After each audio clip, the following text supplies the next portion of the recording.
Hello, boys. I do be kinda editing videos, though.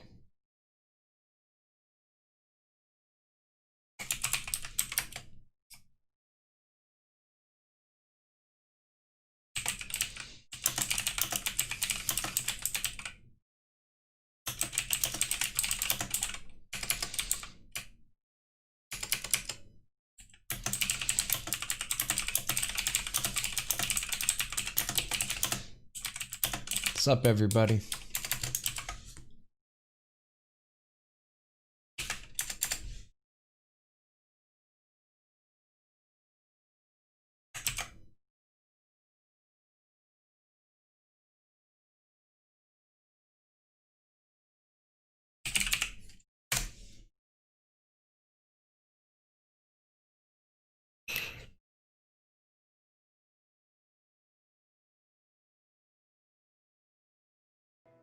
Attune your ears to the grinding gears. Come with me, I'll show you how to be a man. Oh, yeah. When the gears are turning and the fires are burning, when the world takes around, your voice is talking all the time, and you live for sleeping, you've never slept. How's everybody doing today?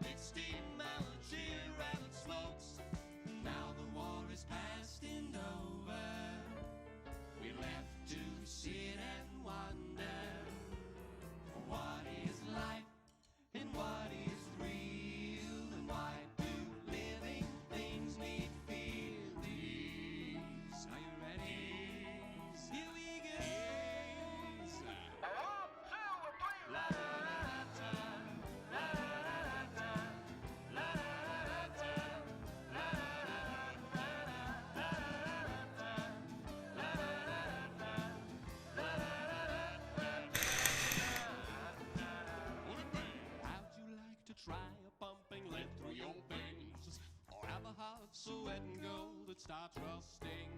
When your brain ticks unstopping, your voice is talking all the time, and you live for feelings you've never felt because you cannot feel. All right. I need to pick out some background music for the video.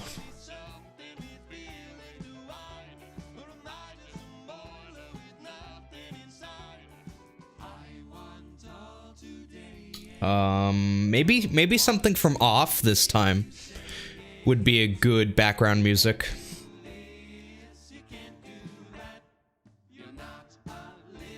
Maybe something from Off. In most of my videos, I put Forbidden Memories music in the background. The main reason I do that is because music like that does not get, like, copyright ID'd. So I can use it and still monetize my video, but Off is the same way, so. Bubba. Bubba is right behind my chair, and he's just rolling around. I turn around, and he's just on his back like this, looking at me. Doing? Fine.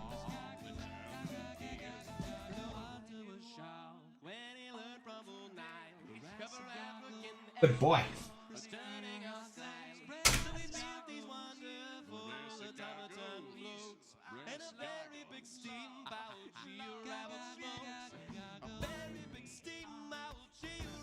All right, let me pop out my chat.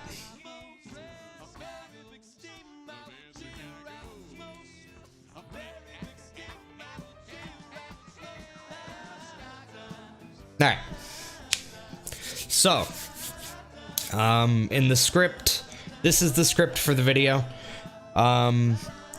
So far, here's what I've done for the video offline.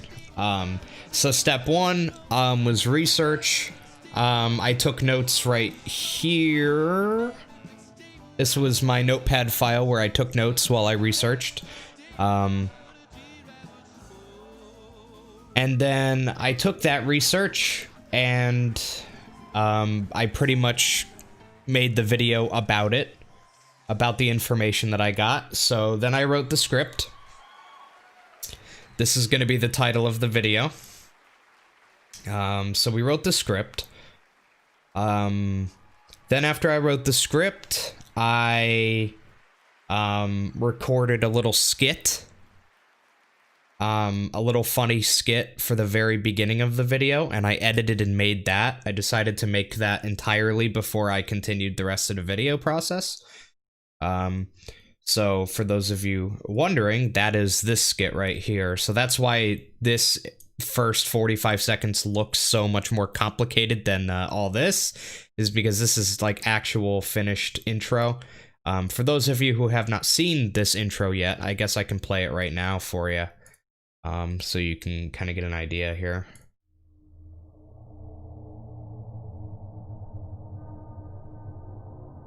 Ha ha, yes, I am the Yugi made of bead.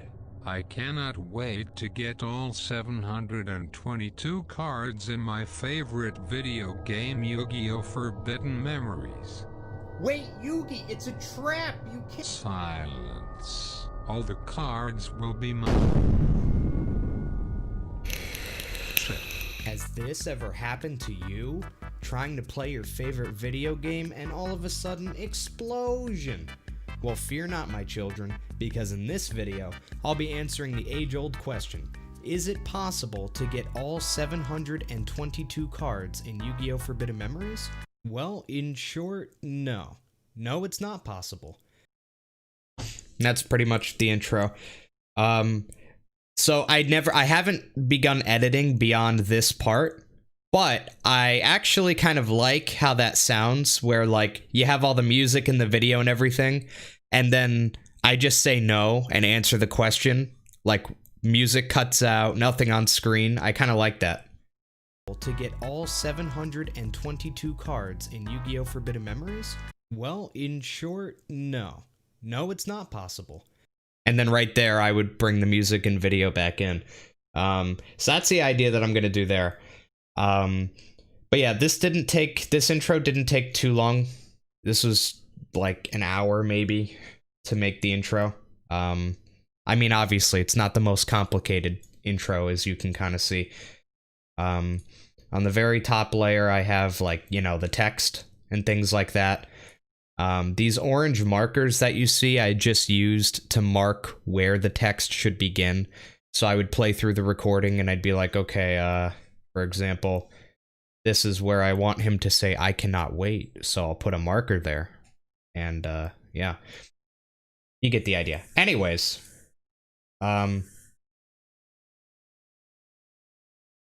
So after I made the intro, so at this point we have the script done. We have the introduction done. So it went research first. Then I started, honestly, I kind of made the intro before I wrote the script. So it actually went, did the research. After the research was done and I took notes on that, I wrote the small amount of script that I needed to make the intro, which I wrote right here. And I marked down what speed. So I used a text-to-speech website to record that, obviously. And I just wrote down what speeds I wanted the different text-to-speech words to be. So then I made the intro. After the intro was done, I started writing the actual script for the rest of the video, which you can see here. And then I recorded the entire script, which took a little while. As you can see, I split up the entire script into different paragraphs that I want to do in one take. So for example, paragraph 13, this would be recorded all in a single take. And then in Vegas, you'll actually notice that all these recordings over here have different numbers on them.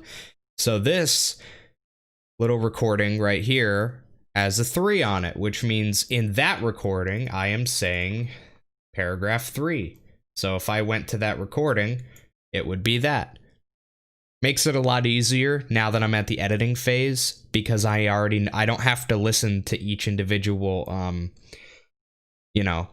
recording to remember what it is. I just have to look at the numbers and match it up here, and then I know what it is. So that's a helpful little thing that I've learned. So yeah, the recordings are completely done. I'm still gonna have to cut around some recordings, move them around depending on how I edit the video. In some places I might want to keep in some of the pauses, in some places I might want to remove them, so on and so forth. Hi, why are you awake, darling? Only 5:30. Go back to bed.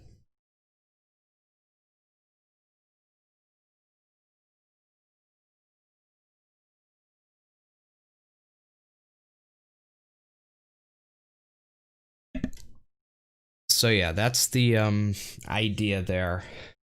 So for those of you, I guess, interested, and I need to do this anyway because this is usually how I start off with editing, is we are going to listen to all of the recordings in order now. So if you do not want the entire video spoiled for you, I would recommend probably not watching this stream anyway. But if you really don't want it spoiled before I've even made it, then maybe don't listen. But if you don't care, because who fucking cares, then yeah, go for it. So let's listen to the recordings. I have headphones on, so you're unfortunately not gonna. Yeah. All right, let's go. Well, in short, no. No, it's not possible. However, this conclusion has a story behind it. So come with me back to the year 1999, when Konami still gave a shit, and we'll explore the curious tale of the Pocket Station. The Pocket Station was a peripheral for the PlayStation 1, first released in Japan on January 23rd, 1999. In short, it was a device that allowed you to play specialized minigames and access Pocket Station exclusive content in certain games. Konami themselves stated the device was a combination of a memory card and a miniature personal digital assistant. But to be fair, Konami also thought this was a good idea, so I'm not so sure I trust their word on this one. By the way, right there where I say, oh, Konami also thought this was a good idea, so I don't know if I would trust them on this one. The idea there is that on screen when that happens, I'm going to show this picture. Let me grab it.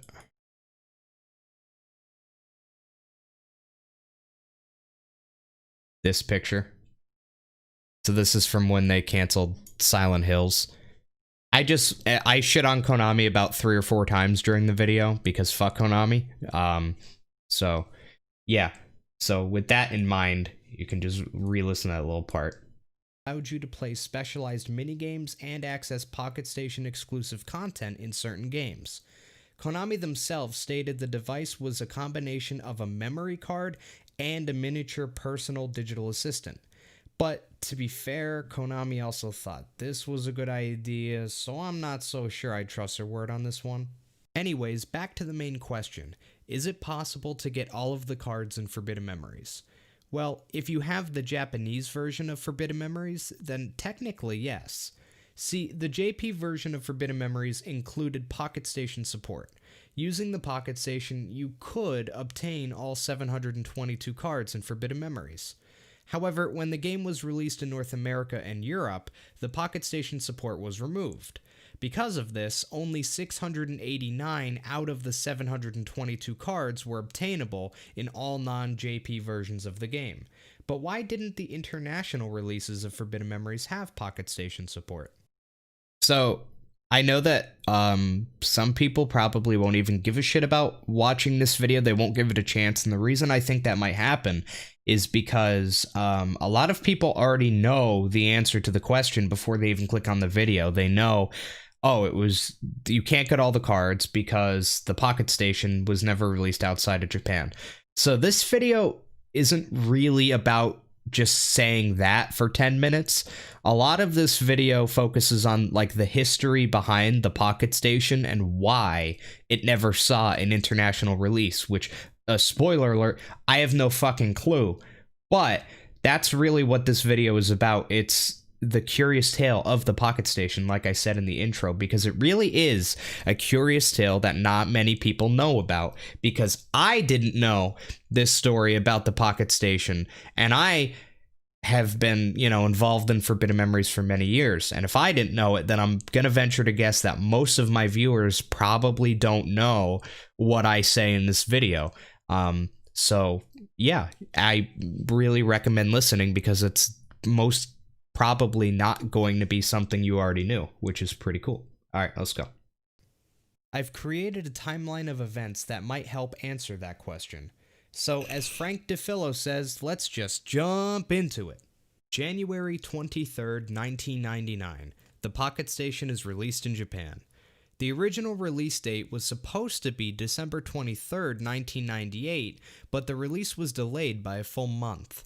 This is just the first problem for Sony with the Pocket Station, and it certainly won't be the last. Upon release, Sony shipped out an initial 60,000 units of the device. These numbers likely would have been higher, but Sony stated that they had a shortage of Pocket Stations and that they didn't have enough to support the demand. Regardless, the Pocket Station was extremely popular, eventually selling over 5 million units by the end of its life in 2002. By the way, I will be including sources, all of my sources for the various information I have in the video in the description. Not in the description of this video, but in the description of the actual video that we're making here tonight. But yeah, just an FYI there. This popularity created a desire for an international release of the device. According to IGN, who apparently spoke to trusted insiders at Sony, the Pocket Station was going to be released during the summer of that year. However, on May 13, 1999, Sony of America stated that Sony of Japan was having difficulty supplying enough Pocket Stations in Japan as it was. Because of this statement, the idea of an international release was beginning to look bleak. On September 9, 1999, the game Final Fantasy VIII was released in North America. Now, the reason I mention this is because the North American version of Final Fantasy VIII included support for the Pocket Station, even though the device was only ever released in Japan, and at the time, it was unsure whether the device would ever see an international release. In my opinion, this shows that developers at the time still had some amount of hope that the Pocket Station would release outside of Japan. Just a quick side note, but even if you have a non-Japanese PS1, Pocket Stations will still work, provided the game you're playing supports it. However, I find it unlikely that game developers would release games with Pocket Station support outside of Japan, just on the off chance that players would have a device only ever released in Japan.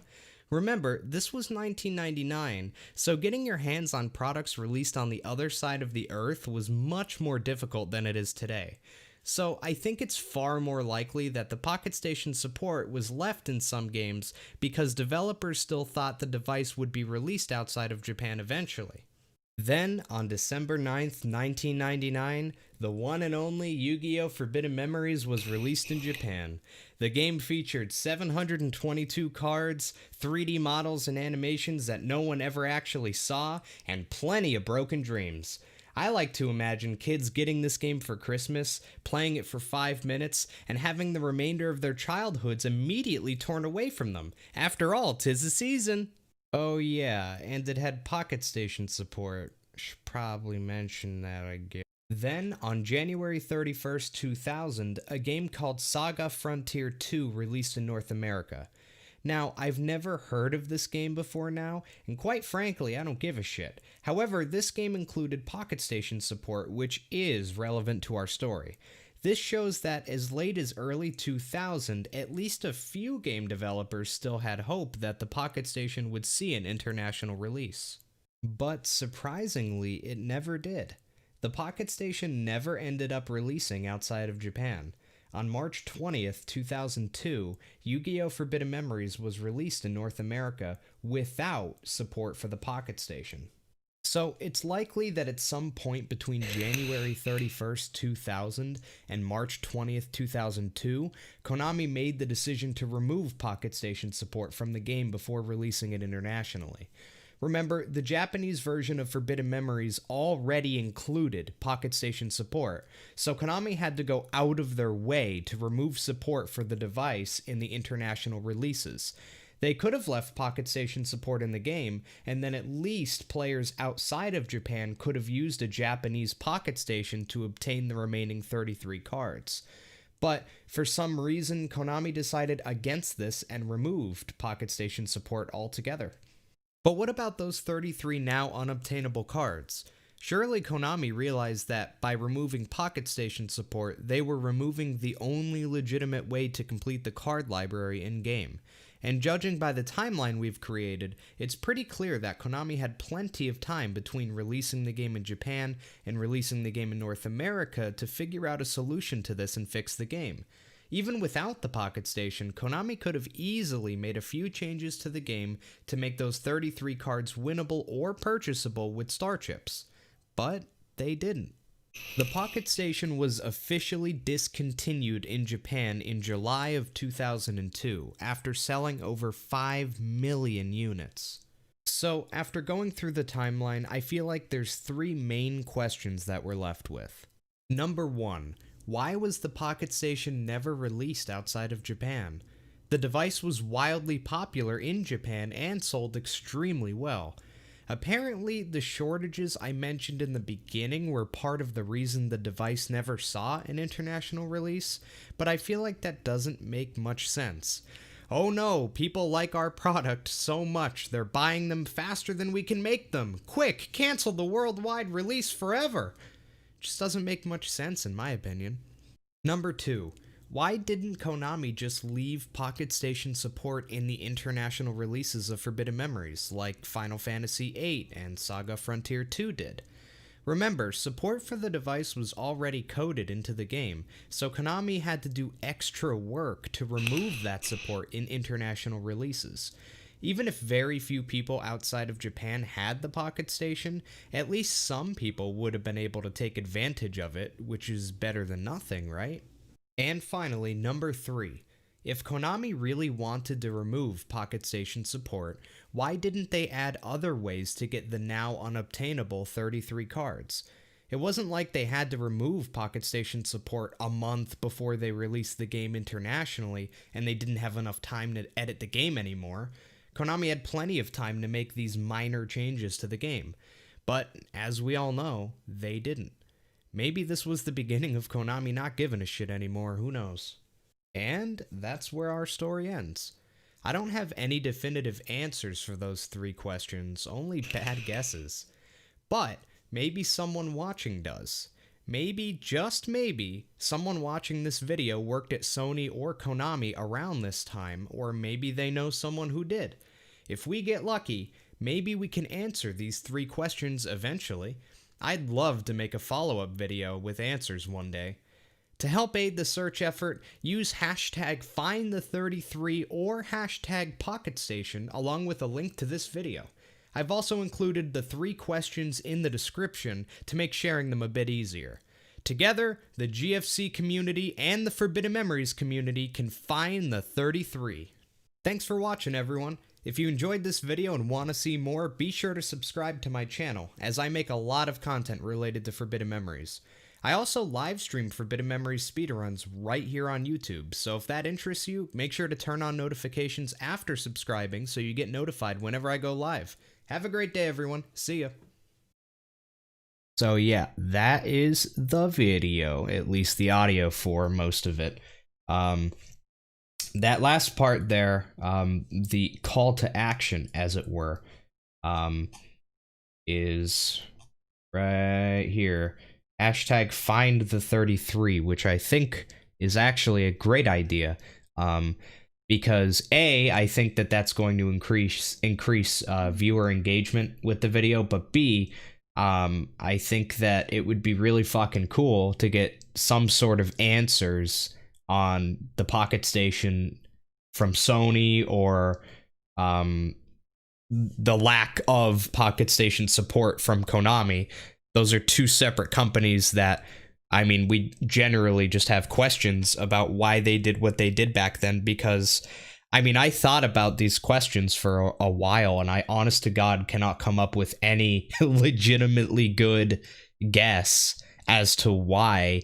I mean, the Pocket Station was either never released or why Konami never made those 33 cards obtainable. Because what I always kind of thought was, okay, Konami didn't make those 33 cards obtainable mainly because, they probably didn't have enough time, once the Pocket Station was discontinued for them to make changes to the game. What I thought was they probably originally had the idea to have Pocket Station support in the international releases, but then the Pocket Station got discontinued, like a month before they were going to release the game in North America, and then they were like, oh shit, we're fucked, just remove Pocket Station support and ship it out. We don't have enough time to make changes to the game. But through doing this research, I realized that the Pocket Station was not discontinued for 4 months after Forbidden Memories was released in Japan. So at the time that Konami was getting the game ready for international release, but B, at the time of the North American release for Forbidden Memories, the Pocket Station wasn't discontinued yet. It was still technically going. So, maybe Konami had some sort of insider information from Sony. Maybe Sony tapped them and said, hey, we're going to discontinue the Pocket Station in a couple months, so you should probably remove support for it in your game. And maybe they got told 2 days before they shipped the game out. I don't know, but barring anything like that from happening, I have no fucking clue as to why, because especially as to why the Pocket Station was never released outside of Japan. That really doesn't make sense to me, because from a business standpoint, it makes absolutely no sense. The Pocket Station, this is also something I never knew. I never knew how successful the Pocket Station was. That device sold like fucking hotcakes in Japan, dude. Like 5 million units sold in its 3-year lifespan, under that. That's insanity. 60,000 pre-orders or purchases on the day of release, and it would have been more, but they had a shortage. That's insane.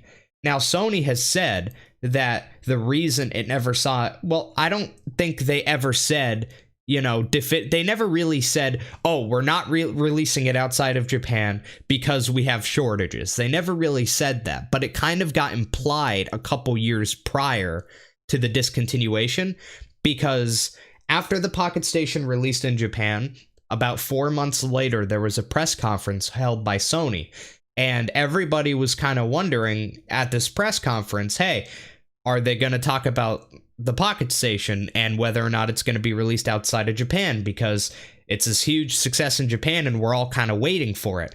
But at the press conference, Sony said absolutely nothing about it during their presentation. They had a pre-planned presentation and they didn't say anything about the international release, which was very odd to, a lot of people and reporters. So somebody from IGN asked Sony of America during the questions phase of the presentation. They said, what the fuck's going on with the Pocket Station and the international release? And Sony of America pretty much just said, Sony of Japan is having some shortages of the Pocket Station, so we're not too sure. It was gonna release this summer, but right now we're just not too sure. And that is pretty much the only time, at least that I could find, that Sony said anything about it. Sony never said anything else about it, and then it just ended up, no word for 3 years, and then it just got discontinued because, PS2 was out and stuff, and that was the end of it. So I really don't know. Nobody really technically knows. Teresa Shields, thanks so much for the $1 super chat. I really appreciate that. Ding ding for you. But yeah, so there was never, at least there was no official word that I could find as to why it was discontinued, and I did look. So really, from a business perspective, like I said, it doesn't make much sense, because you have this device that's selling out everywhere in Japan. They could not make Pocket Stations fast enough to meet the demand, which is a problem, yes, but isn't that kind of a good problem? Like, isn't that, like, if you're gonna have a problem selling a product, I would venture to guess that that is a good problem to have. Like, people love your things so much that they just keep buying them faster than you can make them. But I don't understand why they would be like, oh, our factories in Japan can't make them fast enough, so, you know, never release it in North America. Like, Sony has other factories in different places of the world, but they were only really utilizing their distribution centers in Japan, which had the shortages. So if they had released it in North America, there's really no telling whether there'd be a shortage or not. For all they know, there could have been no shortages in their factories in the United States or somewhere else in North America, let alone Europe. The main reason I only really mention a lot of North America stuff in this is just because typically the release of anything, at least in this time, it would go Japan first, then North America, then Europe. So, yeah. No, I never did horror game. Thinking the only really thing that I speedrun is Yu-Gi-Oh! Forbidden Memories or Super Meat Boy. So, and I've also done some Ocarina of Time. So if you're subbed to me, it's probably for one of those three things. Or you sub to me during the Easyscape video when he threw support my way. Probably that, if I had to guess. So that's the video. That is the three main questions that are left at the end of this video that I'm hoping that if this video does well and it gets, you know, a couple views, yes, then maybe, just maybe, somebody has some sort of insider information or information that the general public doesn't have that could answer one or all of these three questions, and then I could eventually do a follow-up video, which would be great. It would be even cooler if, you know, maybe somebody watching the video has like a fucking uncle, you know, who worked at, I don't know, Sony in like 1999 and might know why the Pocket Station never got the international release, and maybe the uncle's really cool. I get that hot info. I could do a short interview with them. Who knows? It could be cool. There's a lot of potential here. Now, what's probably going to happen is I'm going to spend many hours on this video, and it's going to get like 5,000 views, and we're never going to talk about it again after I upload it.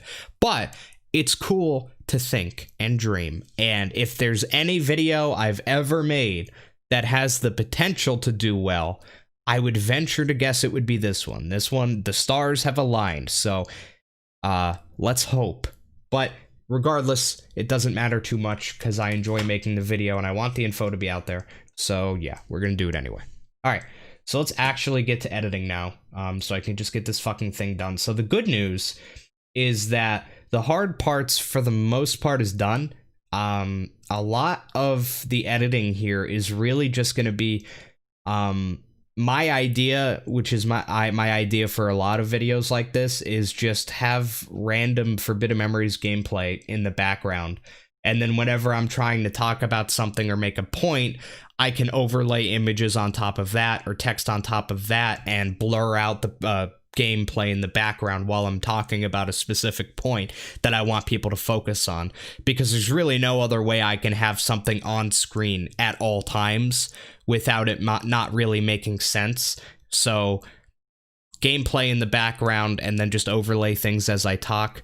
Or what I also could have done, but I decided against doing, was I could have actually just re-record everything, or I could have just recorded everything in the beginning with Facecam and then had that there, but I would rather people stare at gameplay the entire time.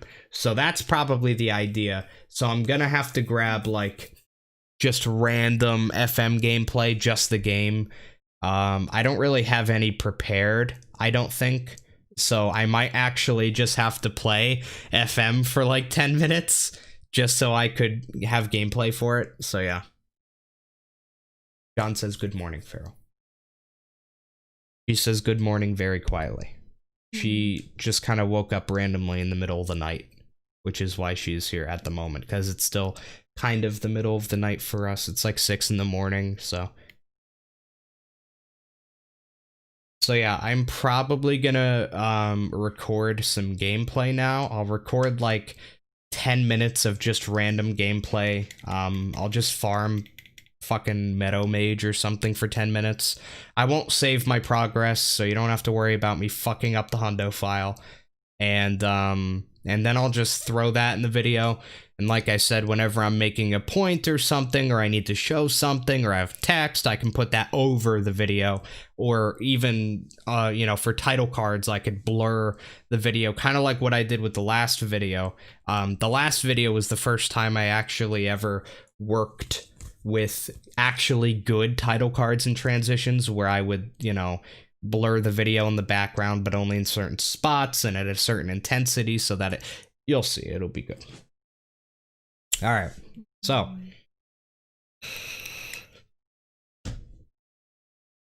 let's grab some random unrelated gameplay, shall we?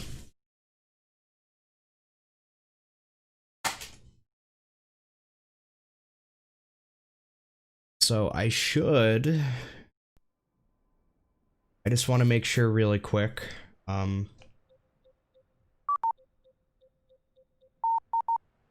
Just want to make sure that this is recording in a format that Sony Vegas is not going to be a little bitch about. So let me see where this is recording to at all, actually. It's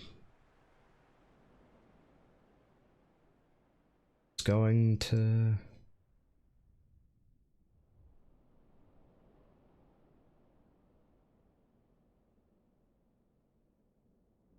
Yeah, just going there. All right, let's see if that actually works.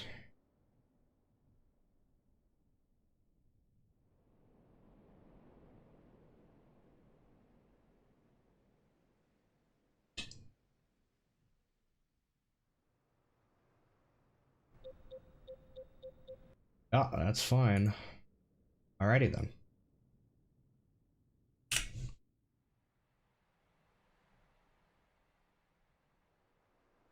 Alright, so let's get some random gameplay, shall we?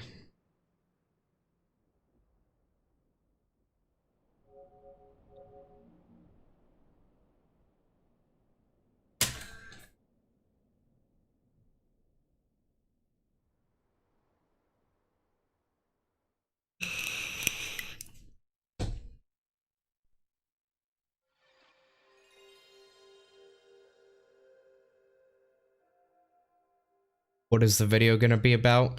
Pocket Station. Pretty much.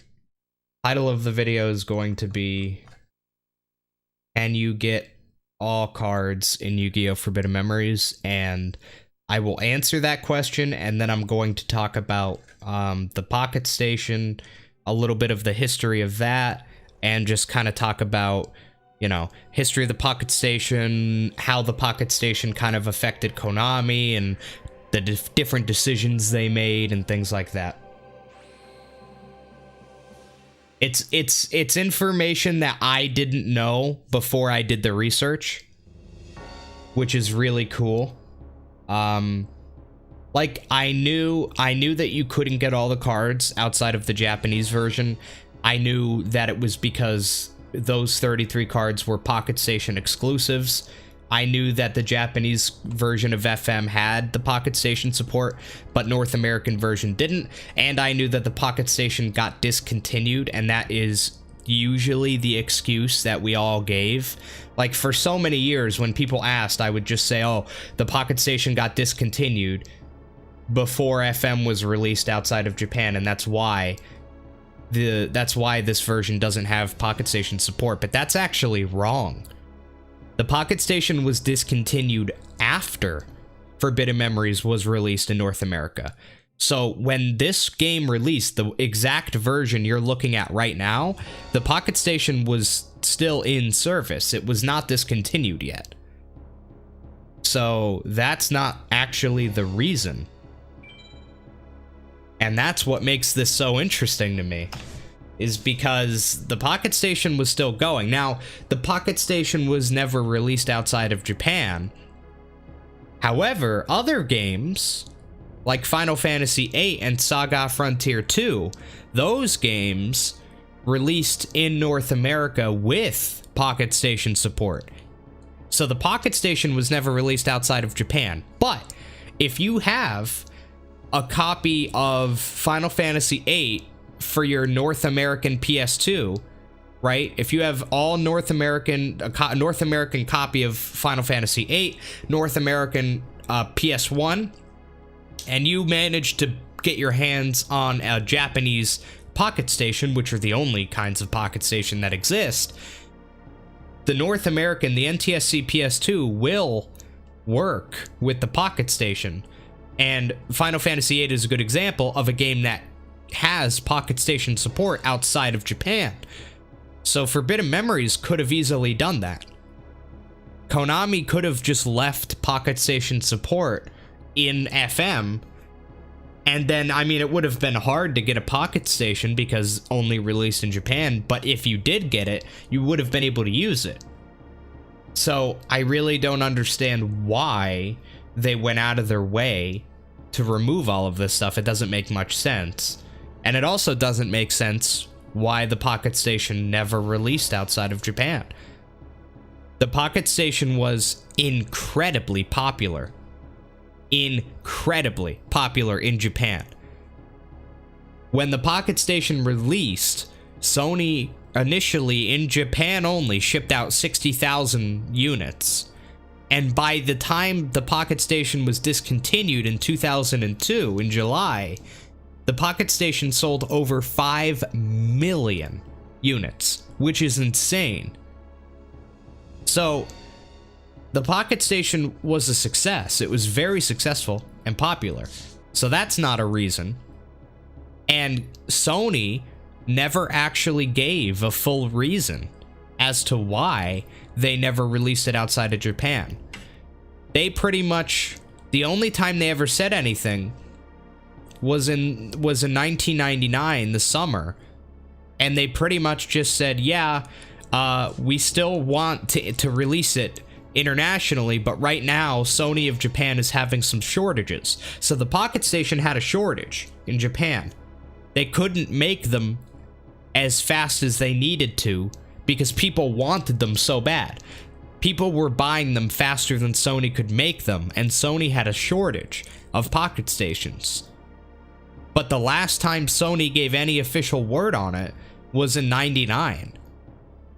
Now, it was originally supposed to be released in the summer of 1999, and that's when Sony was like, yeah, well, Sony of America said, yeah, Sony of Japan is having some shortage problems, so, yeah, we're not sure when it's going to be released outside of Japan. And then as far as I could find, there was no more official word, and that was just the end of it. So I did more digging for the video, and I found, you know, oh, well, developers were still releasing games with Pocket Station support up until about the mid-2000s, which to me shows that those developers probably had some hope that the Pocket Station was going to release. So sometime between like mid-2000 and to sometime in 2002, somewhere in between that time is when developers started to give up on the Pocket Station because it didn't look like it would be getting released outside of Japan. But in the mid-2000s, there were games released in North America that had Pocket Station support. And the only reason a game developer would release a game in North America with Pocket Station support is if they had hope that the Pocket Station was still going to get an international release. So it's really, really interesting, the whole story behind this. I never knew this whole story. I don't know, if there was some technical issues with mass producing them, I mean, they hit it pretty well. I mean, they sold over 5 million of them. That's a lot. But I don't know. They never said anything like that. All they ever said was that they had a shortage, but they never said that that was why they were not releasing it outside of Japan. I mean, as far as I could tell, Sony never actually even said that at all. Sony never came out and said, hey guys, we decided that we're not going to release it outside of Japan. Sony never came out and really said that. They just kind of never talked about it again. And then eventually discontinued it in July of 2002, and then that was the end of it.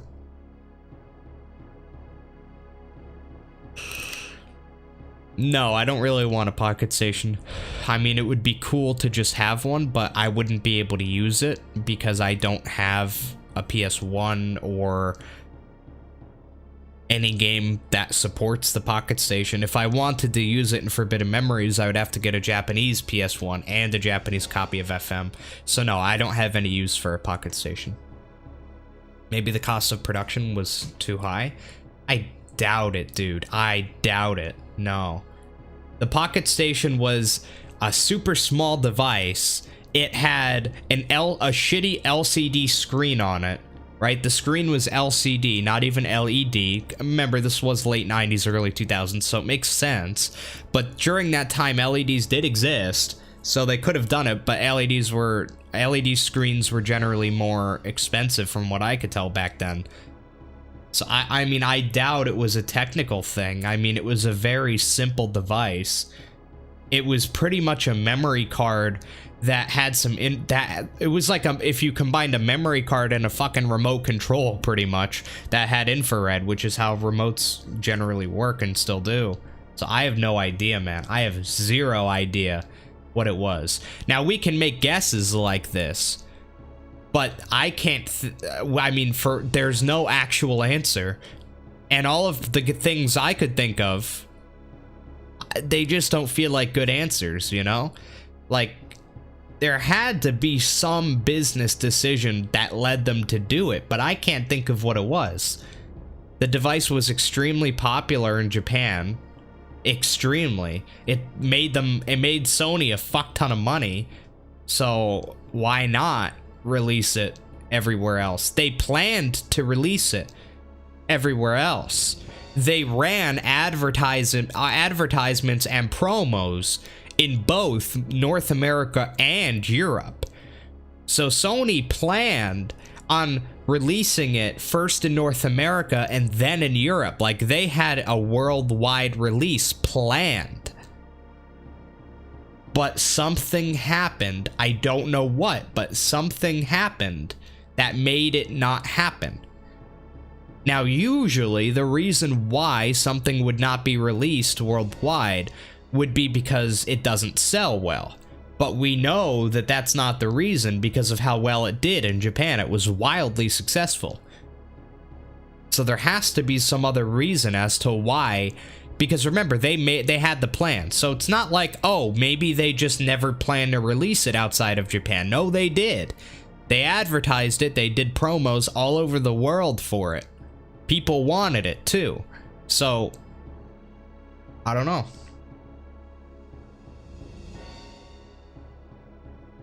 Yeah, but I feel like that would still be kind of a good problem to have, Ricky J. I mean, it's not good to have, obviously. Like, you want to be able to make enough of them, but, like, 5 million units in Japan is insane, and Sony has plenty of factories all over the world. So when they release it in North America, now you have all of the resources over there to make them. And even if there was still going to be a shortage, wouldn't you rather...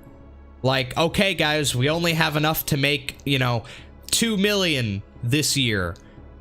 But at least you know that you're going to sell all 2 million. Like, it couldn't have been, like, I don't know. It just, I can come up with a lot of bad guesses, but that's all they are. They're just like, that could be it. But it's like, it just doesn't sound right to me. Like, oh, people want to buy our product so badly that we can't make the product fast enough because people are buying our product so fast that we can't make enough of them to keep up with it. Quick, cancel the worldwide release of our product. You know what I mean? Like, it's, I don't know. It's weird. That's why I think this video is so interesting, because when I was researching it, I was like, wait, what the hell? Like, this is so strange. So yeah. And this video doesn't answer anything. I don't have answers.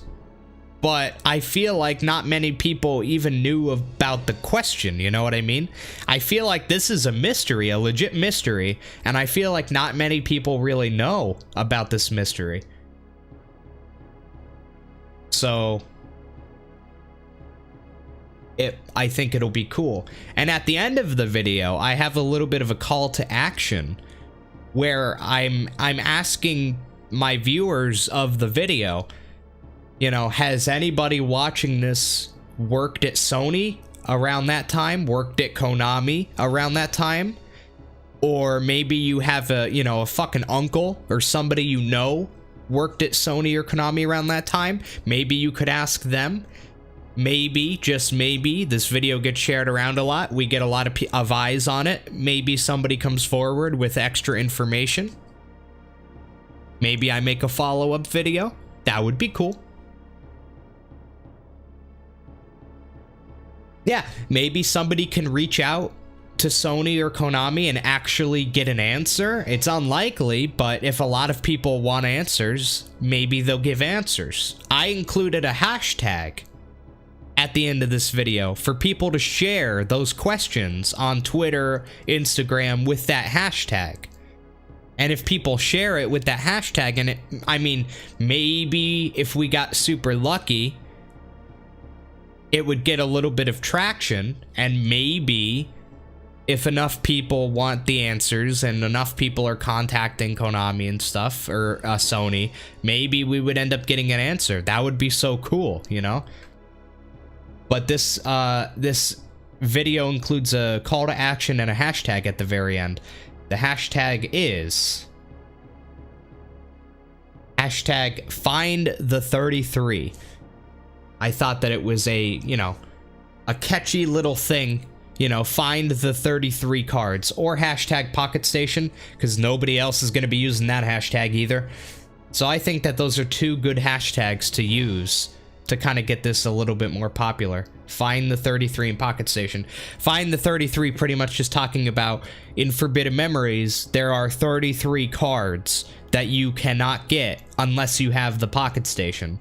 So it kind of just goes together with the title of the video and the theme of Forbidden Memories, find the 33, because, you know, where did they go? Why aren't they in the other game? Why didn't Konami make those changes? Konami could have easily made changes to the game outside of the Pocket Station to have those cards in there, and Konami had plenty of time. Konami had plenty of time to make those 33 cards obtainable. So there's not just one question. The first question is, why didn't the Pocket Station release outside of Japan? That's question one.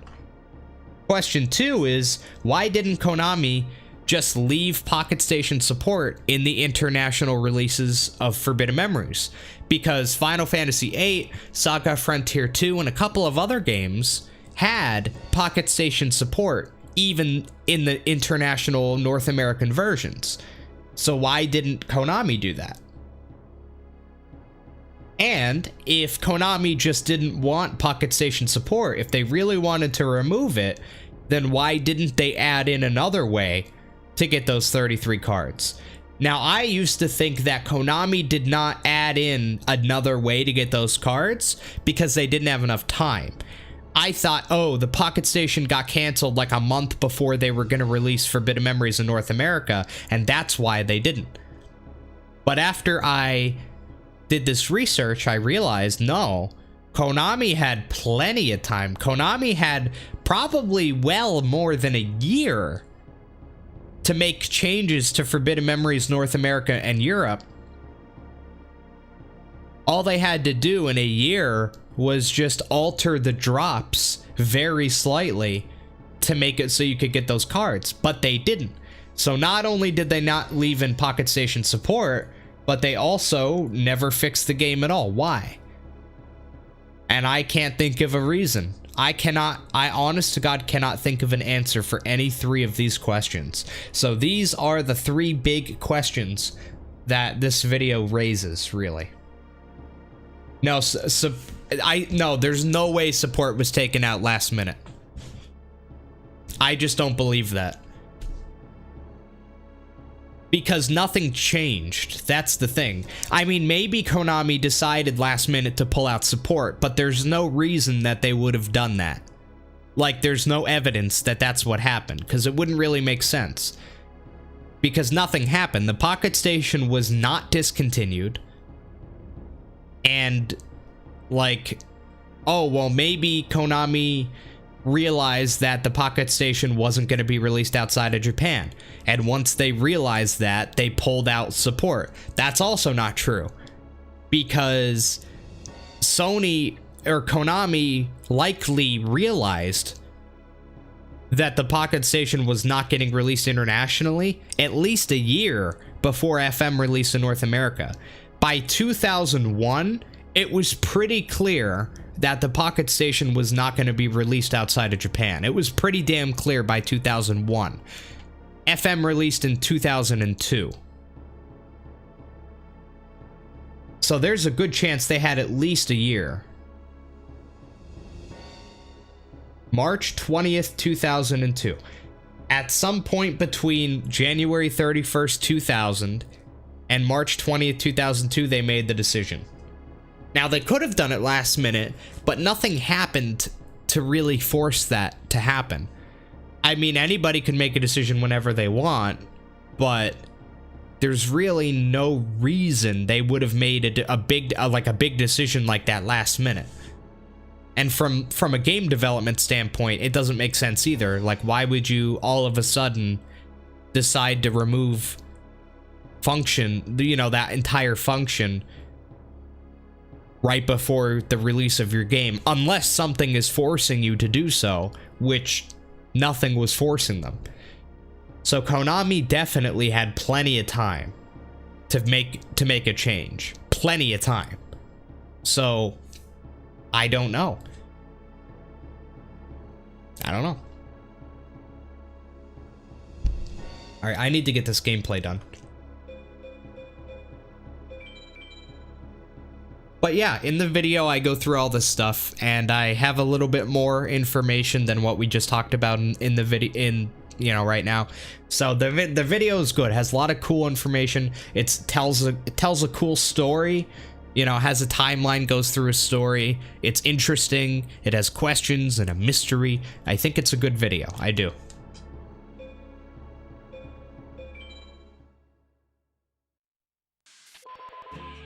Alright, I'm just gonna do random Metal Mage farming.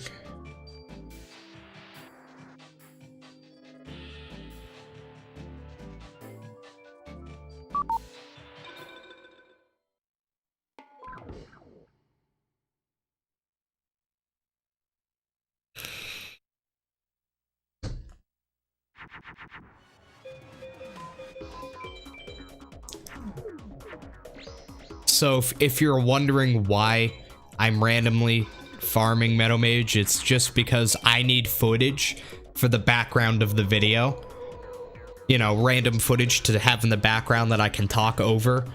I need something like that, so that's what I'm getting right now. Yeah, this is my current 100% file. I'm not gonna save, so don't worry. I don't have the timer running because once I'm done recording this, I'm gonna back out without saving, so it's like I didn't touch the file at all. Yeah. I just need a file to get some gameplay on.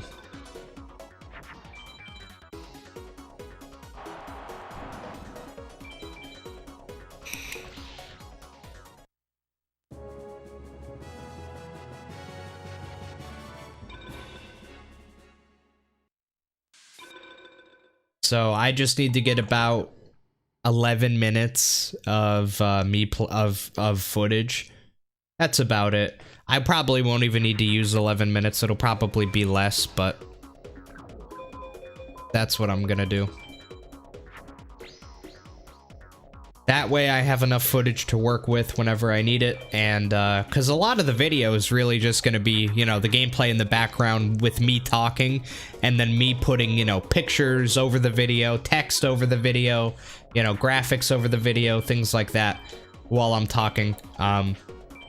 The video is probably gonna get blurred a lot so that I can have people's focus on whatever is in front of the video, but just something to look at during points when I'm just kind of talking and there nothing else is happening on screen.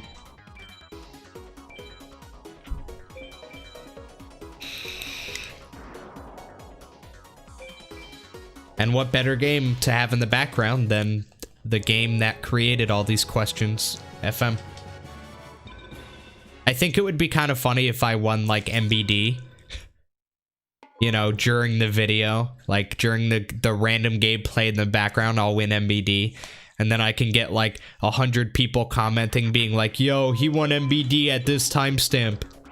Wow.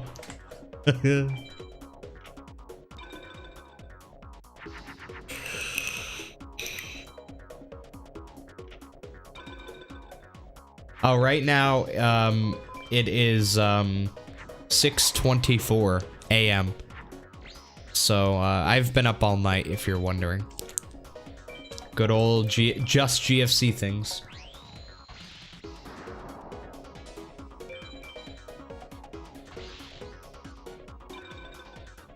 But I really want to get this video done, because I'm excited, honestly. I'm really excited for this video, and I think that this video is going to do well. And, yeah, I want to get it out as soon as possible. I also want to get it out as soon as possible because I've already worked on this goddamn video for way too long. I took a couple days off of streaming just to work on this fucking video. And I need to get back to streaming because if you didn't notice, it's the end of the month, which means I need to, you know, start streaming and, you know, getting my rent together. So I need to get back to streaming, which is pretty much, you know, work for me. So I need to get back to work and stop taking time off to work on this video.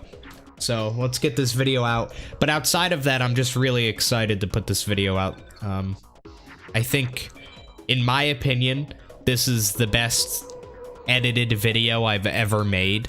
I mean, I haven't even edited 90% of the video yet, but just based off of the script alone and the information in the script, I think that this is the most interesting video I've ever made, just based off of the information and the story and how I wrote the script. And then there's, you know, that little funny intro that I made and all that stuff. I think that this is a really good video. Definitely my best so far. So I'm excited for it.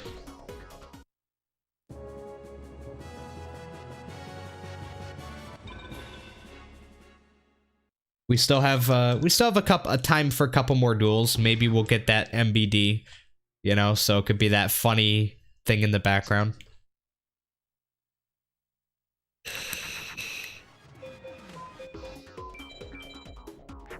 You know, I just thought of a funny meme to do during the video. I need to remember this. I'll do it. I'll probably try to do it during editing. But you guys will see what I'm talking about when I get to it. I don't know if I'll have a chance to do it, but we'll see. But I just thought of a good thing I could do. Yeah, this is a good idea.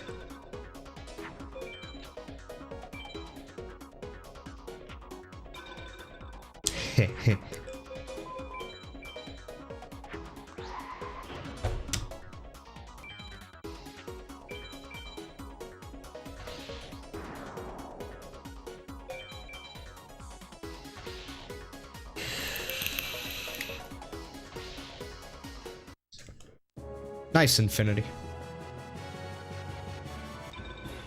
Quagar Hercules close.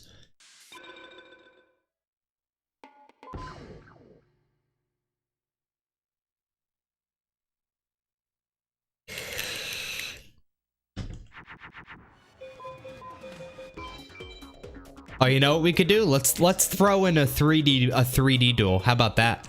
You know, have something different in the background for a change, eh? Little 3D duel action going on.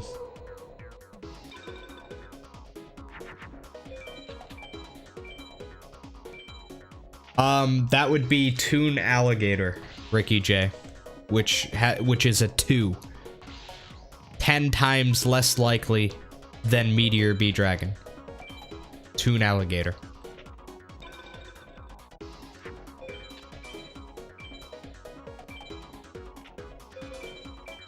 Alright, Let's throw in a 3D duel here.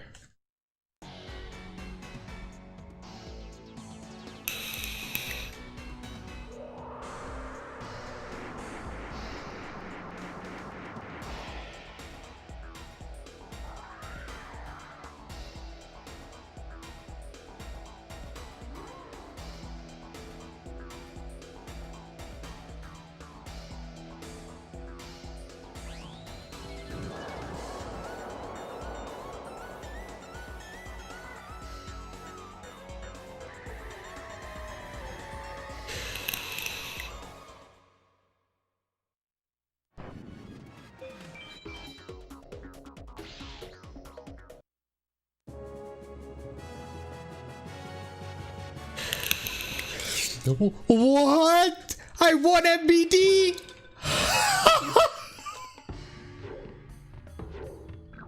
After a 3D duel? Oh my god, there's no way. There's no way now. That's just gonna be in the background randomly in the video. Oh, I can see the comments already.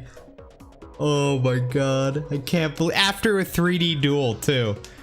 Oh my god, that's perfect. That's perfect. I should just stop the video randomly and be like, alright, I know I'm making a good point right here, guys, but look at this. Wow, okay, back to the video. Jesus Christ, dude.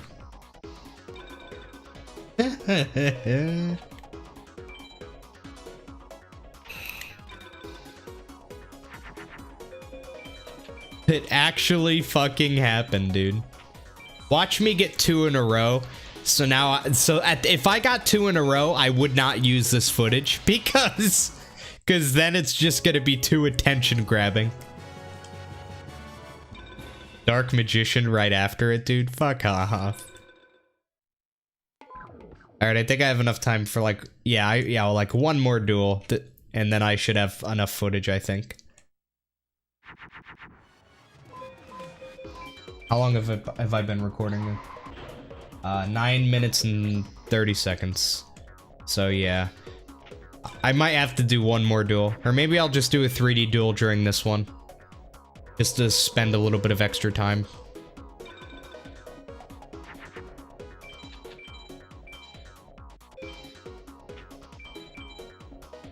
I don't know. I don't really want to do another 3D duel. This should be enough footage. 10 minutes should be enough, I think. Nah, I'm gonna do one extra duel just to be sure. Because I just hit the 10-minute mark. One more duel will definitely be enough footage. I don't want to run out. And then have to re-record more. I want the footage to be all together.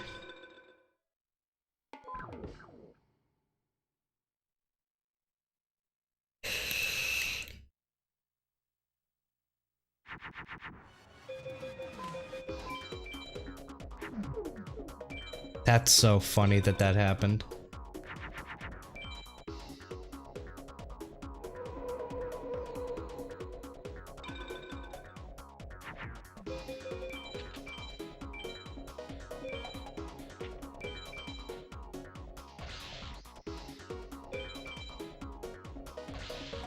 Yep, this will be enough. We just hit 11 minutes as of now. So that's enough footage, I'd say.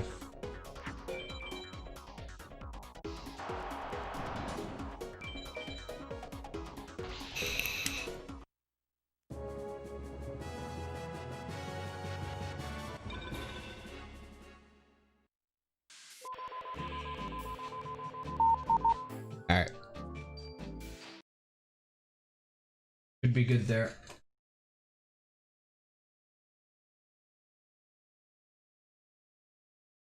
I gotta tell the fucking Discord that that just happened.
Still cannot believe that that fucking happened.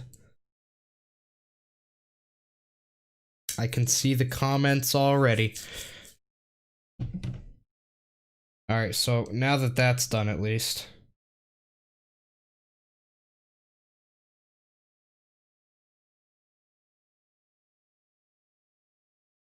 Now I have footage. You know, random footage that I can use, so yeehaw, I guess. But let's just go ahead and toss that sucker in.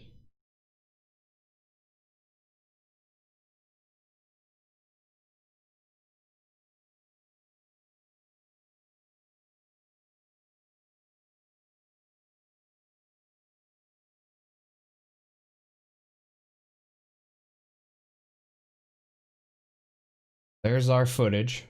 Peripheral for the PlayStation 1, first released in Japan on January 20. Now what we're gonna do is we're gonna remove the audio. Because let's not delete the game audio because no, I'm definitely not gonna use it. So let's just go to, so the audio is currently linked to the video, so what we'll do is we'll go to group, remove from, and now it's not linked, so now we could just delete the audio. Now we just have the video, which we will use in the background. So that is a good amount, should be all that I need. So yeah. Let's start editing. Hey, what's up, Soul Banner? Is it possible to get all 700? Oh yeah. I need to figure out what I want for background music during this video. Maybe something, oh yeah, I said this earlier. Maybe something from Off this time. Maybe I'll have background music from Off. I'm not sure what I would want though. Maybe Pepper Steak would be good, background music.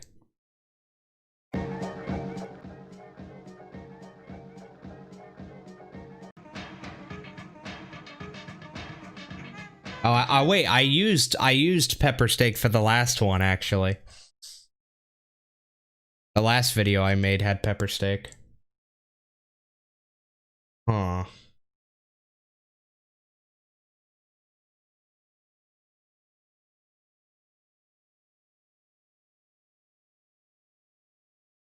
Maybe Desperately Safe. I like that one. Or no, not Desperately Safe. What was it called again? Thank you! Hey, I like how you know. Here we go. Let's try that. I don't know, this might be too high energy. Let me kind of listen to it and just see if I like it. Access Pocket Station exclusive content in certain games. Konami themselves stated the device was a combination of a memory card. No, too high energy. It needs to be something chiller. Off has a lot of good music though. I'm sure there's something in that OST that I'll use. Good thing about it is that I don't get copyright fucked. So I like it. Check out the full soundtrack and see what I would want.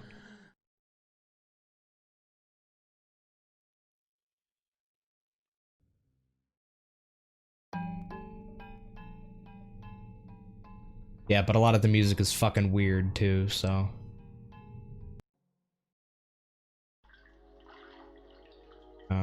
Oh, you know what? Maybe the library music. I don't know what it's called. I guess we'll find it when we get there.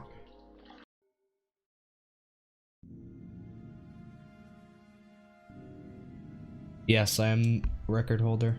This would have been good music in the very beginning, but no.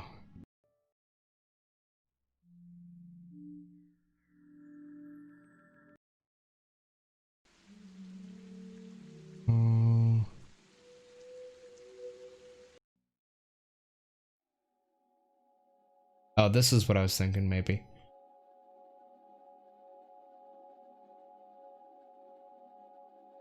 I think this is the song that I was thinking of.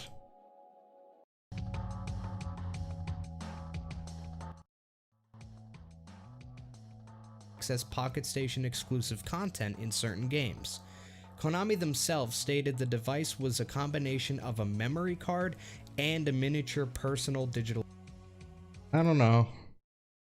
Still seems too on edge.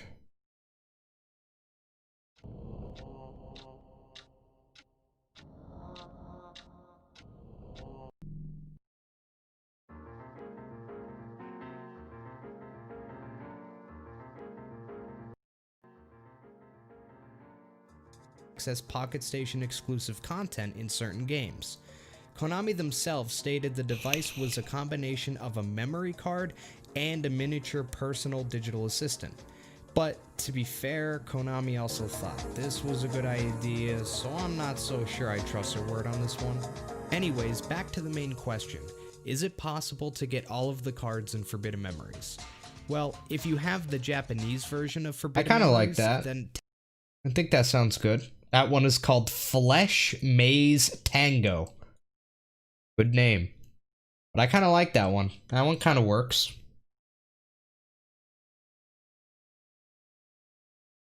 Let's see if there's an extended version of it. I'm guessing there is.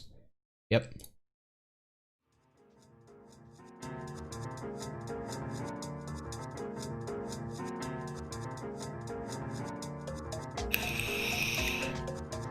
Yeah, that's good background music. Take a gander on that.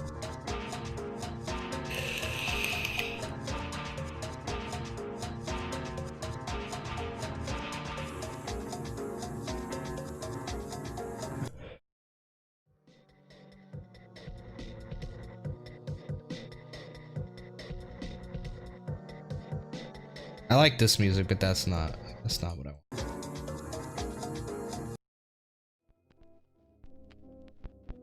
Oh no, this is the music I was thinking of having.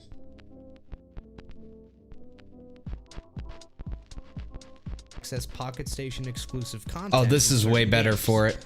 Konami themselves stated the device was a combination of a memory card. Yeah, this music is definitely good. This is the one. Alright, let me grab it.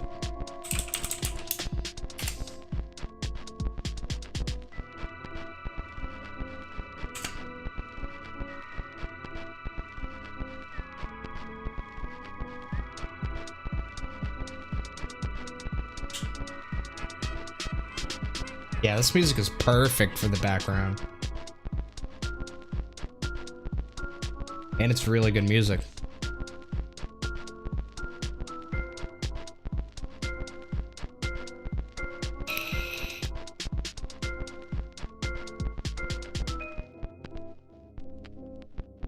Great. Alright. So now that we have our background music choice, we are going to get started on actual editing. So let's go. We have everything we need now. So, here we go. The age-old question. Is it possible to get all 722 cards in Yu-Gi-Oh! Forbidden Memories? Well, in short, no. No, it's not possible. Alright, so right there, I want to start the gameplay and the background music.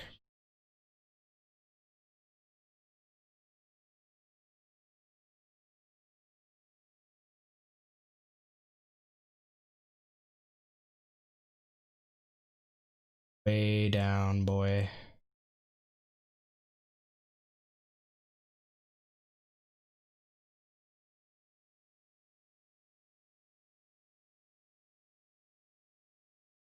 Is it possible to get all 722 cards in Yu-Gi-Oh! Forbidden Memories? Well, in short, no. No, it's not possible. However, this conclusion has a story behind it. So come with me back to the year 1999 when Konami still gave a shit, and we'll explore the curious tale of the Pocket Station. Oh, yeah! That's the background music of my dreams, my boy! That works perfectly. I don't know, I got very lucky how I cut that music to come in when it did, because that just fucking perfect. And it's perfect for me to add this in a add in a title card now with the music getting a little bit louder. Oh, it's so perfect, y'all. It's so perfect. Let's title card the shit out of this. Feel me, dogs. Alright, so let's add all this to a group. All my voiceovers, so I could just move them all like that. Get them out of the way.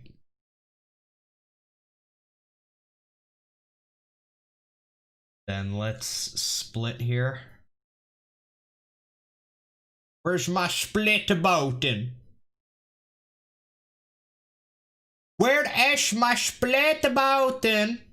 There she blows. Aren't you splitting the audio too, cunt? Split it all. Yeah.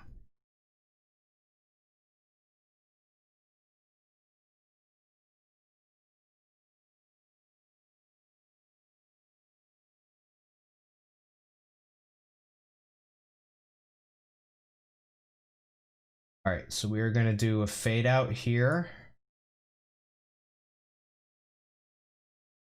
And then I want the title cards to be like, let me think here. I gotta feel it, chat. However, this conclusion has a story behind it. So come with me back to the year 1999 when Konami still gave a shit, and we'll explore the curious tale of the Pocket Station.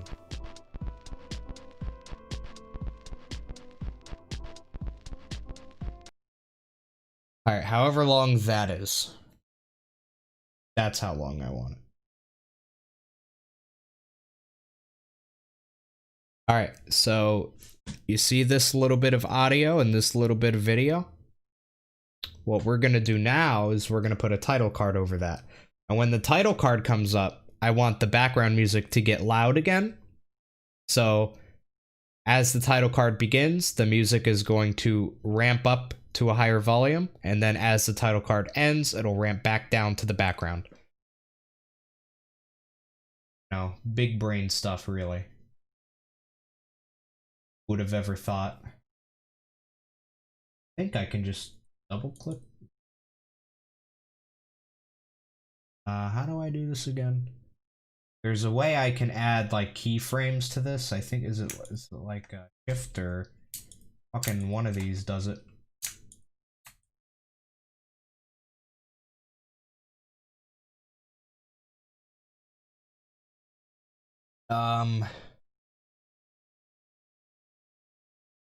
I know how to do this. I've done it before. Let me just see really quick.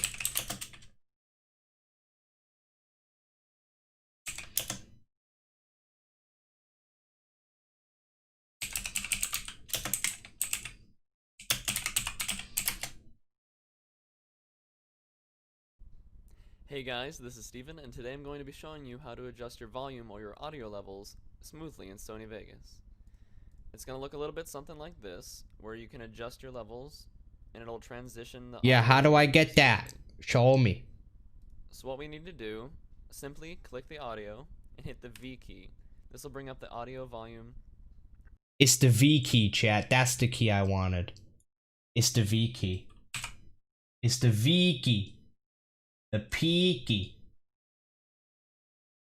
The poopy. Am I gonna fuck with anything else right now? I think it's all the same.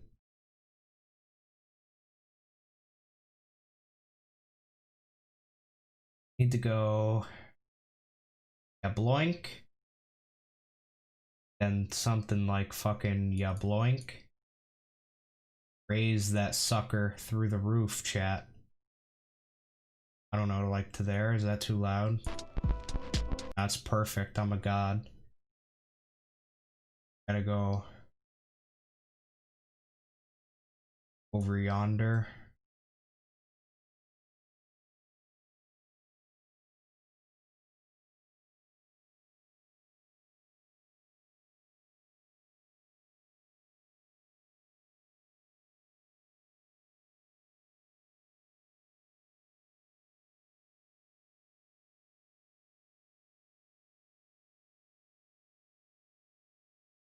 Alright, let's see how that sounds. to the year 1999 when Konami still gave a shit, and we'll explore the curious tale of the Pocket Station.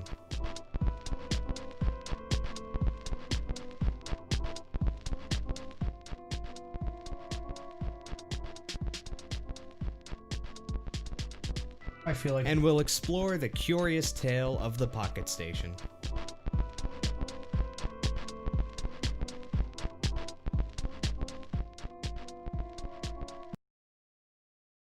Why do I feel like that didn't really change too much? For one,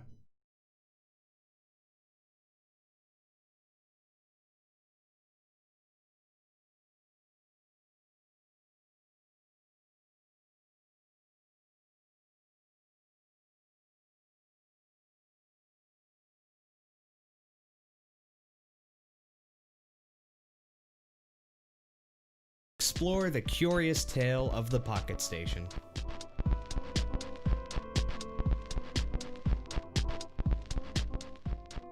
yeah, that's good. I like that. Okay, cool. So that's done. Dick hard, dick hard. Never forgetty. Day the dick got hard. For the very first time. Okay, we'll have to do a quick fade in here as well.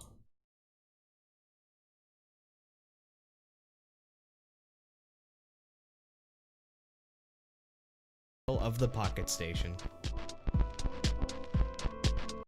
And then a quick fade back out.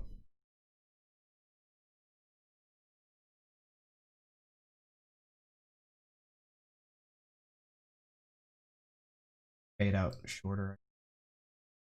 Longer.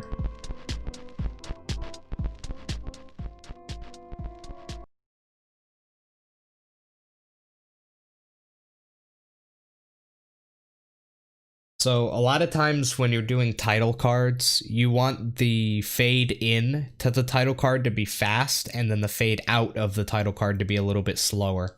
I don't know why. It just makes my ape brain happy. So if it makes my ape brain happy, then maybe it make your ape brain happy too. Whoa.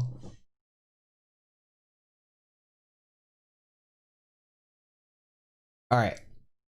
And we need to make this video blurred now. So give me the blurring, daddy. Daddy, give me blurred cummies, perhaps. Papa, get some blurred cummies. Let's see, event FX. Y'all got a blur. Focus. Yeah, that sounds like what I want. Okay, maybe not that much. What? Oh, yeah.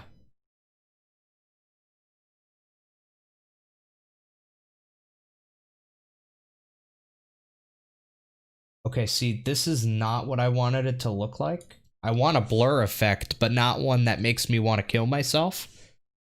So maybe we'll look into a different effect here.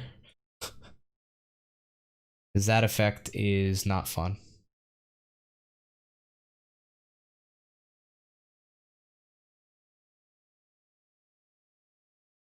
What did I use? What did I do this? Oh, was it pick? Oh, quick blur, I think. It was, here it is. I think this is what I used.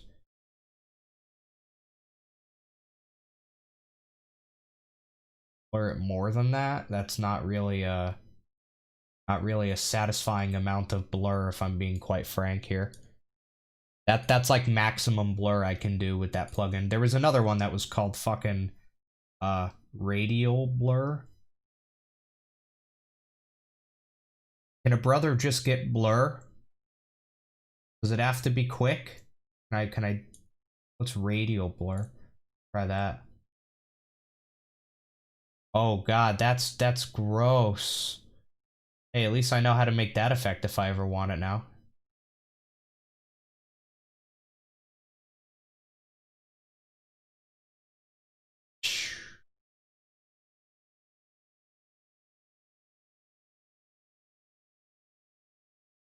Well, if I ever want an extremely ugly blur, I know that that's there. I mean, I could just do quick blur, but oh, maybe I could put like 2 or 3 different quick blurs on it. Maybe that'll help. I'll add like 2 of them. And then we'll put one up to max, and then we'll put the other one. Oh yeah, that's doing it for me. Maybe like 1 more blur. Can I have 3 blurs, please? 3 blurs, please. Yeah, that's what I wanted it to look like. That's perfect. Normal, super blurred.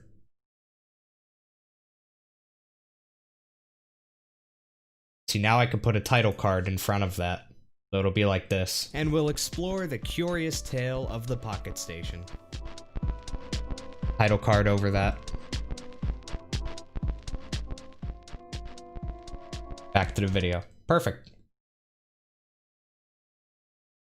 We need to put the titles cards. Because I guess we're doing title cards. I guess I made that decision.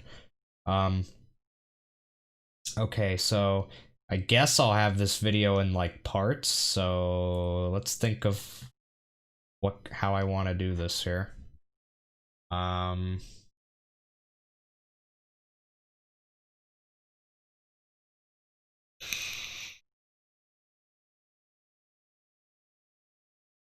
I could do like part 1 introduction, part 2 timeline,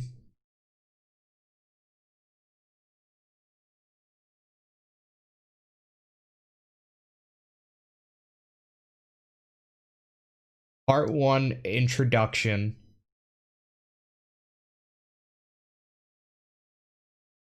part 2 timeline, part 3 questions.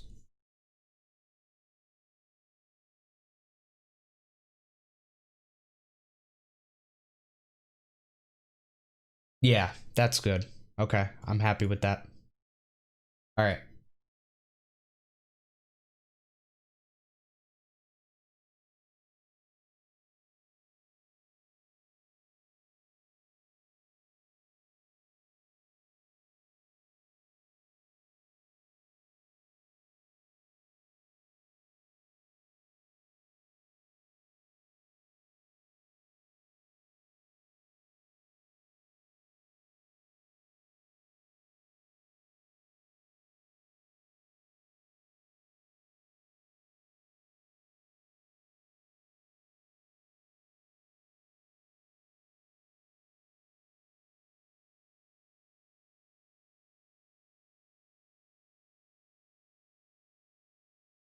I wonder if this has my Yu-Gi-Oh font in it. That'd be cool if I could use that. Oh, it does. Oh, but it doesn't. Oh, no, wait, that's not it. Here we go. Yu-Gi-Oh font, Yu-Gi-Oh font, Yu-Gi-Oh font, Yu-Gi-Oh font. Make the text red. Let's make the outline like white and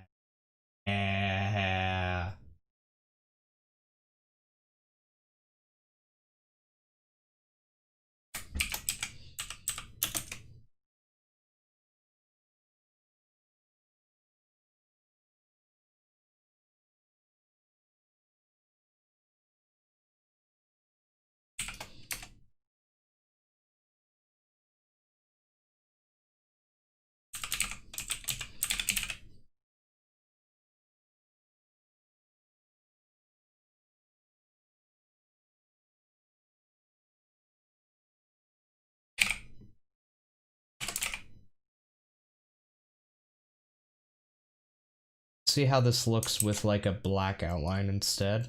I don't know if that'll look better.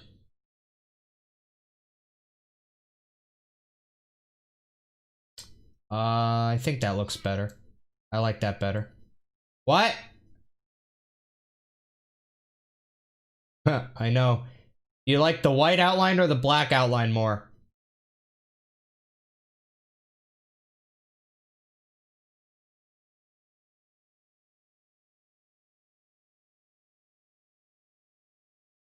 Yeah, I think I'm digging the white. Maybe make it a little bit less outline. Like that.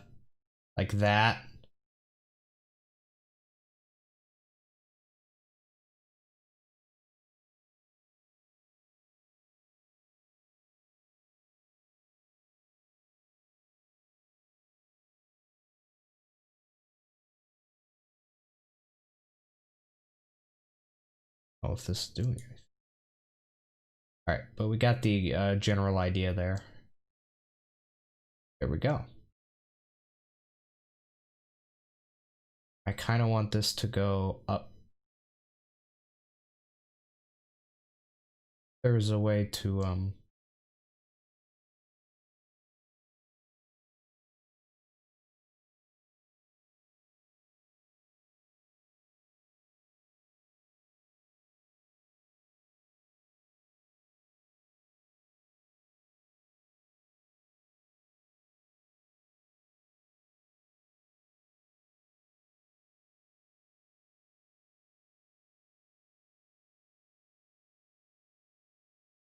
that's good.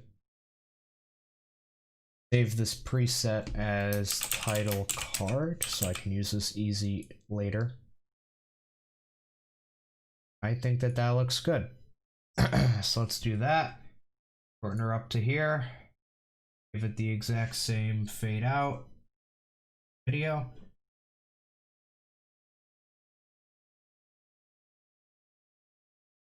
See how it looks and sounds. So come with me back to the year 1999 when Konami still gave a shit, and we'll explore the curious tale of the Pocket Station.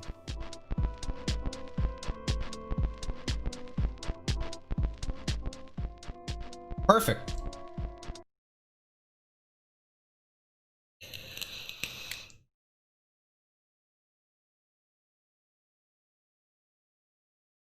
Need our my wonderful voice to come back in. So let's bring my voice back.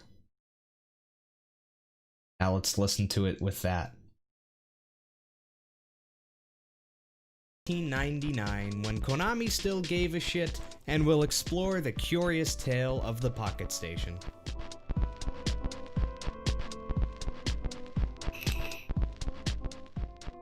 The Pocket Station was a peripheral. A little bit of a delayed intro there, but we could fix that. But yeah, you get the idea.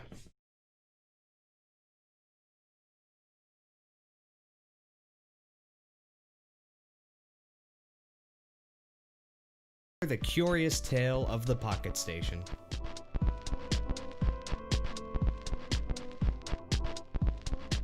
The Pocket Station was a peripheral for the PlayStation 1, first released in Japan.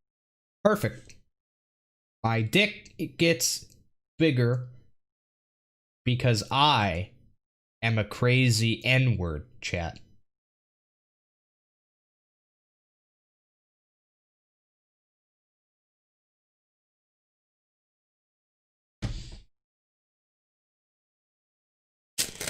Personally, chat, I think that transition makes my dick rock hard. Hollywood call me.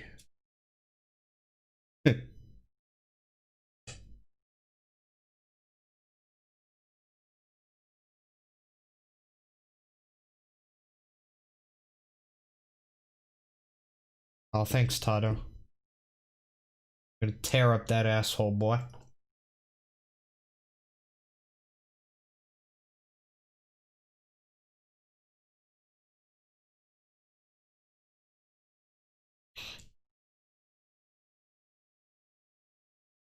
All right.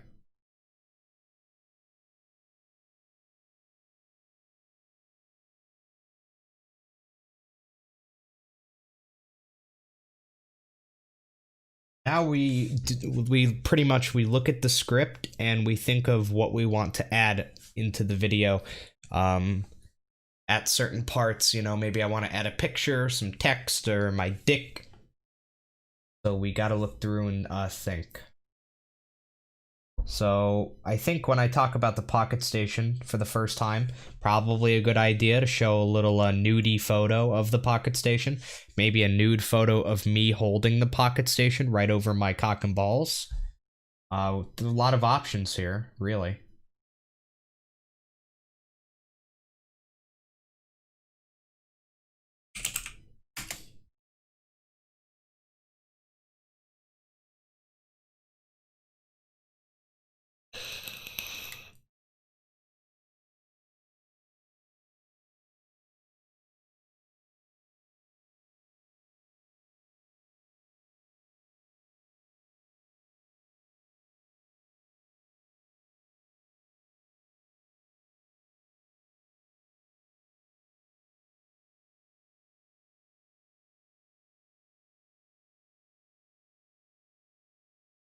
So this is pretty much the point where I'm going to go through a lot of the script, like I said, and I'm going to think of what I want to add. So this is the point where I start saving a lot of, looking for pictures, saving the pictures with a different number, and then I'll go into the actual script, and I'll insert a little number there so that I know, okay, at this point in the script, I'm going to use image 1, image 2, and so on.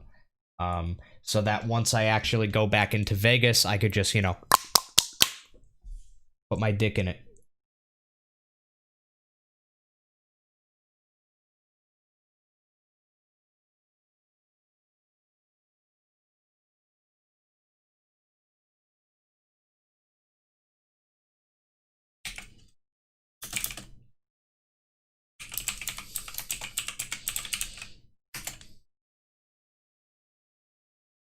Alright, let's just fucking jump into it, honestly. The Pocket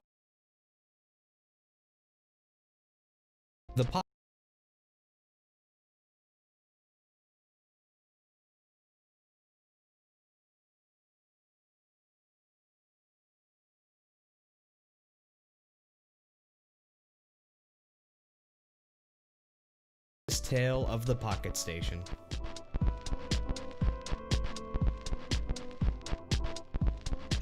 The Pocket Station was a peripheral for the PlayStation 1, first released in Japan on January 23rd,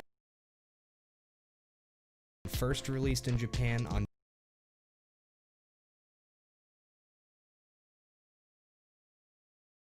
on January 23rd, 1999.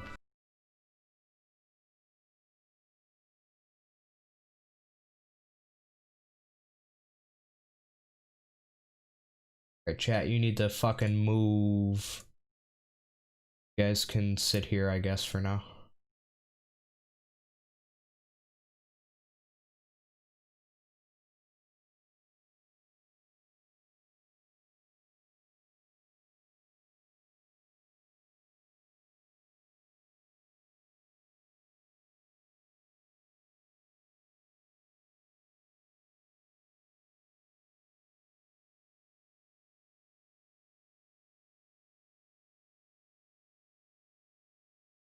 Remember how we, no, chat, you're going on the other screen, chat. I'm done with you. Alright, but you guys know how we saved, that text? That's big brain, because now I could do this. Bam. And we already have the text right there. So I can use that same, thing. What was I saying here? January 21st, I believe. 23rd.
The reason I did that, chat, is so it looks like this. For the PlayStation 1, first released in Japan on January 23rd, 1999. Like that. That get your rocks off. You slut. For the PlayStation 1, first released in Japan on January 23rd, 1999. In short, it was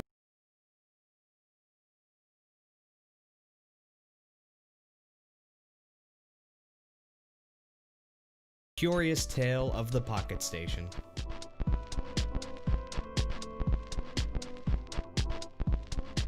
The Pocket Station was a peripheral for the PlayStation 1, first released in Japan on January 23rd, 1999. In short, it was a device that allowed you to play specialized minigames and access Pocket Station exclusive content in certain games.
$19.99.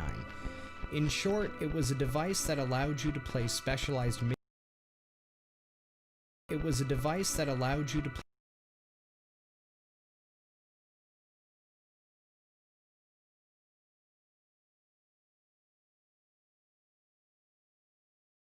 play specialized minigames and access Pocket Station exclusive content in certain games.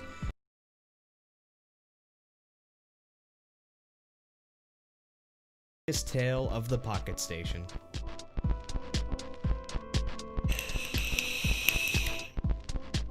The Pocket Station was a peripheral for the PlayStation 1, first released in Japan on January 23rd, 1999. In short, it was a device that allowed you to play specialized minigames and access Pocket Station exclusive content in certain games. Konami themselves stated the device was a combination of a memory card in certain games. Konami themselves stated the device was a combination of a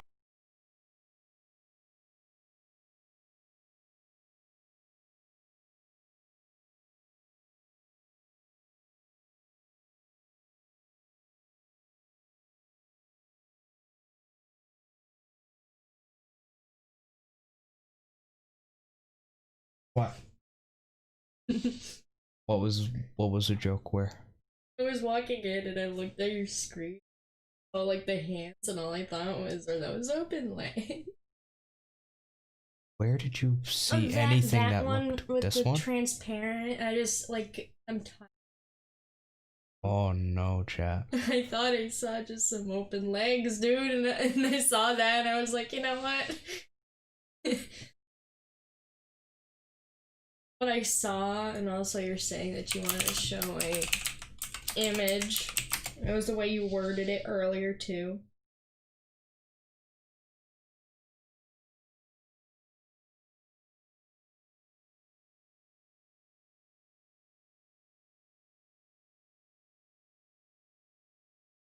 Breakfast?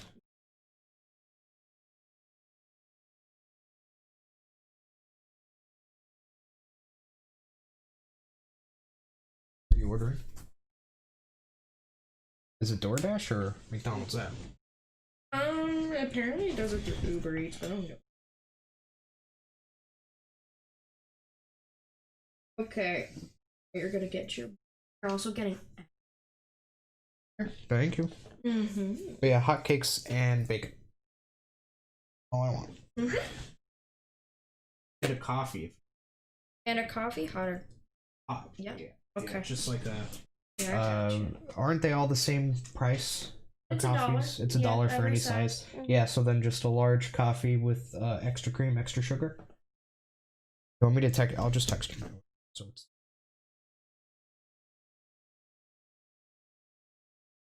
Ant. Ant!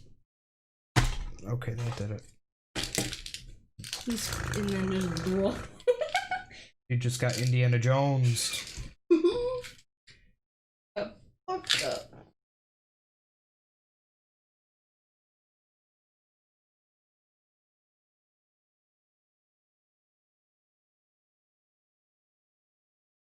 What?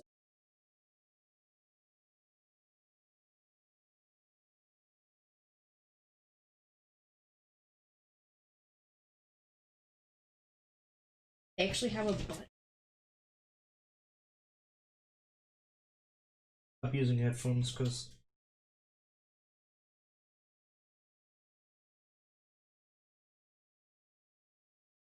Oh. Alright, so let's see how this looks and sounds. And we'll explore the curious tale of the Pocket Station.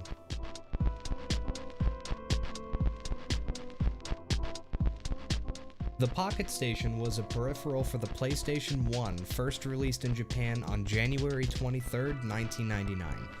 In short, it was a device that allowed you to play specialized minigames and access Pocket Station exclusive content in certain games. Konami themselves stated the device was a combination of a memory card and a miniature personal digital assistant.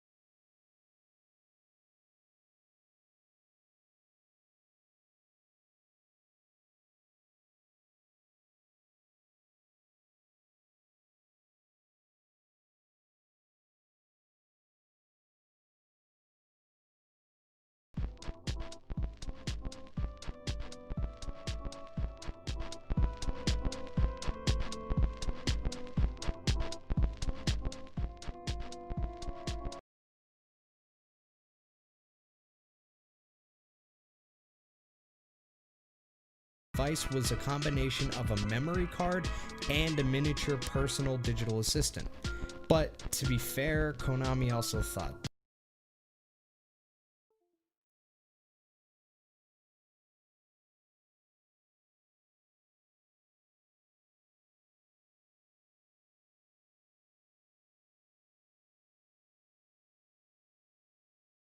this was a combination of a memory card and a miniature personal digital assistant. But to be fair, Konami also thought this was a good idea, so I'm not so sure I trust their word on this one. Anyways, this was a good idea, so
The device was a combination of a memory card and a miniature personal digital assistant. But to be fair, Konami also thought this was a good idea, so I'm not so sure I trust her word on this one. Anyways, back to the main. Oh, I don't know how long I've been muted for, chat. That's probably not good. When did I mute? Did I mute like a fucking 2 hours ago or something? Chat, how long have I been muted for?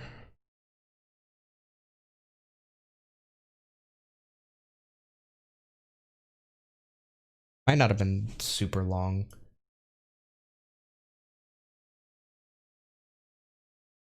Test. Test. Test.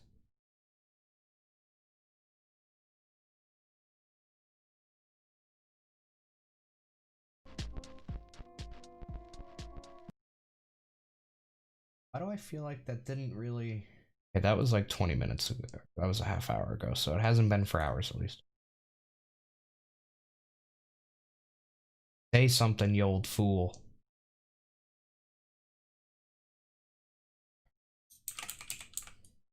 So good there. Oh, if this is doing it. So good, 20 minutes. Gave a shit. Where I'm gonna go through Japan on January 23rd.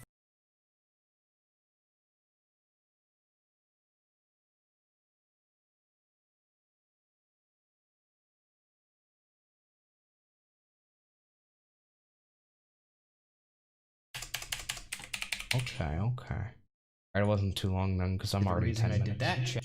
Okay, we're fine. But yeah.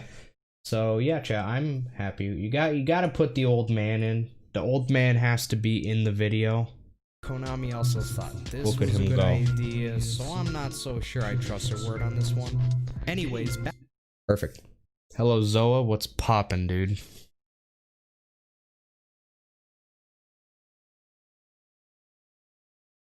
Alright, so how much video do we have? Like a minute and a half? Let's watch the first minute and a half of video. I'm feeling nostalgic for the beginning. Let's go.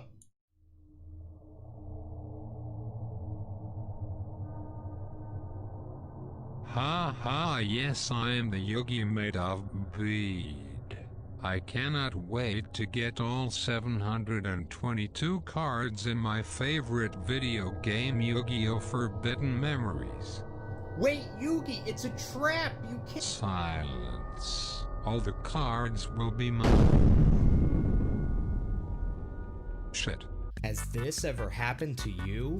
Trying to play your favorite video game and all of a sudden, explosion! Well, fear not, my children, because in this video, I'll be answering the age-old question.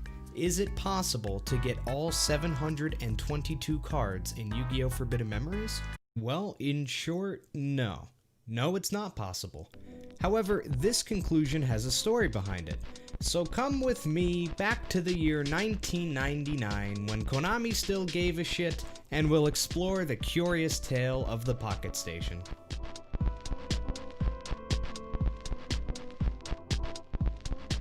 The Pocket Station was a peripheral for the PlayStation 1, first released in Japan on January 23, 1999.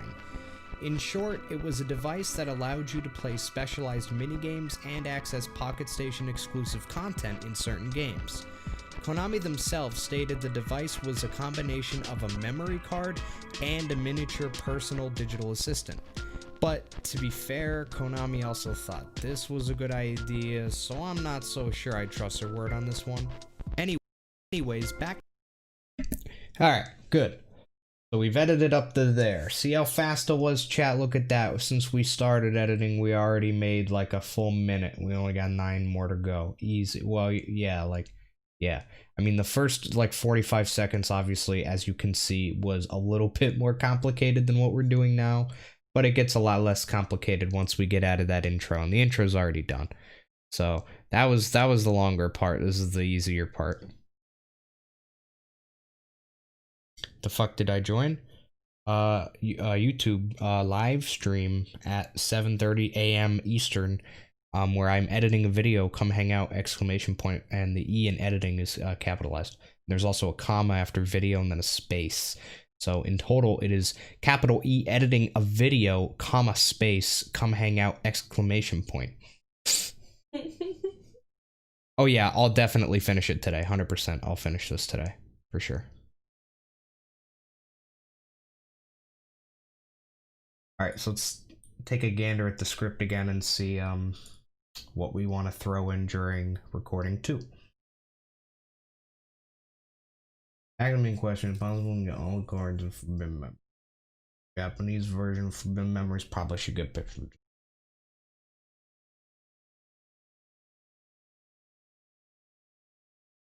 This was a good idea, so I'm not so sure I trust her word on this one. Anyways, back to the main question.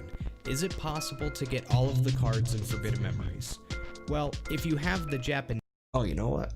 Let me see. I might have a good pick for...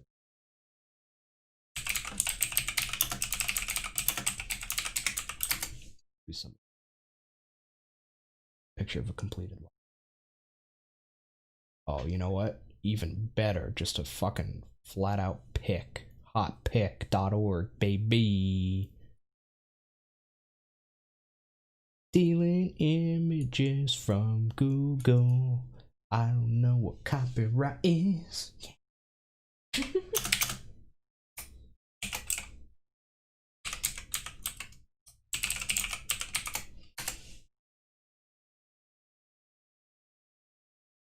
On this one. Anyways, back to the main question. Is it possible to get all of the cards in Forbidden Memories? Is it possible to get all of the cards in Forbidden Memories?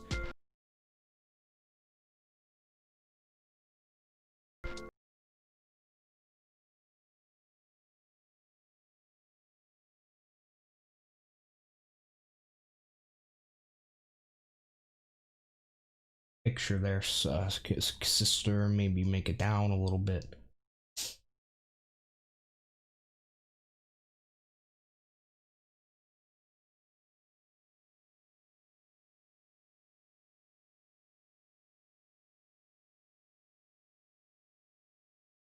Next. Konami also thought this was a good idea, so I'm not so sure I trust her word on this one. Anyways, back to the main question. Is it possible to get all of the cards in Forbidden Memories? Well, if you have the Japanese version of Forbidden Memories, then technically you have the Japanese all of the cards in Forbidden Memories. Well, if you have the Japanese version of Forbidden Memories, then technically yes.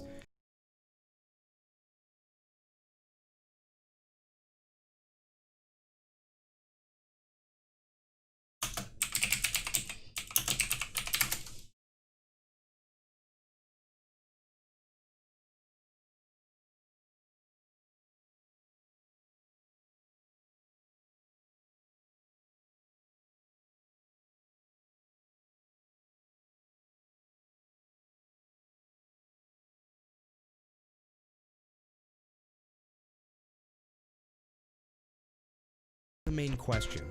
Is it possible to get all of the cards in Forbidden Memories? Well, if you have the Japanese version of Forbidden Memories, then technically yes. See, the JP version of Forbidden Memories included Pocket Station support.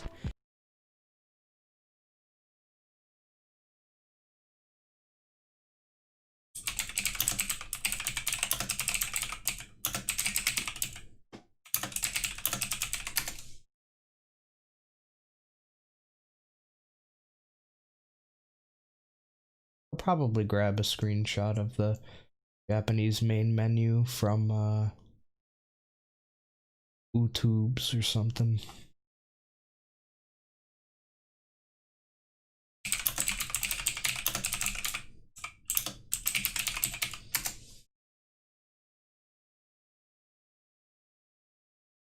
Thank you, Colin7. Appreciate you, bub. Appreciate you, bub. No, I need the main menu, you cunt. Not gonna have the main menu. Oh, fuck you, Colin7. Fucking me over yet again.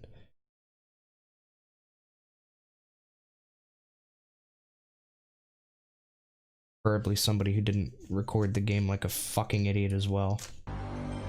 Oh, there we go. Hit that start button. Right. Oh, it's in the option. Oh, never mind then. I don't think I'm gonna get a screenshot of somebody actually clicking on that option. This might actually do it.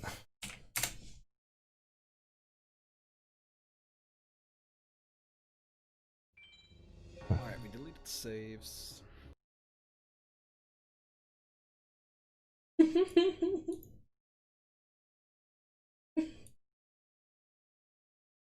About it and then be a smug cunt about it, and maybe people won't be mean to you.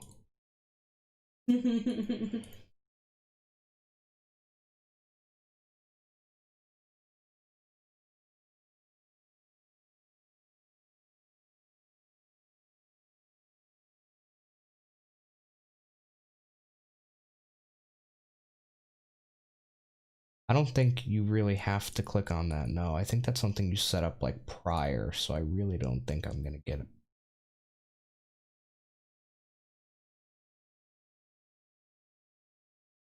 I really doubt it. And then I could technically just download the Japanese ROM and do it myself, but I don't give enough. Fucking funny. So funny, look at that. Look at that. Look at that. See, don't tell them we're talking about. Look at that video title. Right? And then look at the views. Right? Now wait. Wait.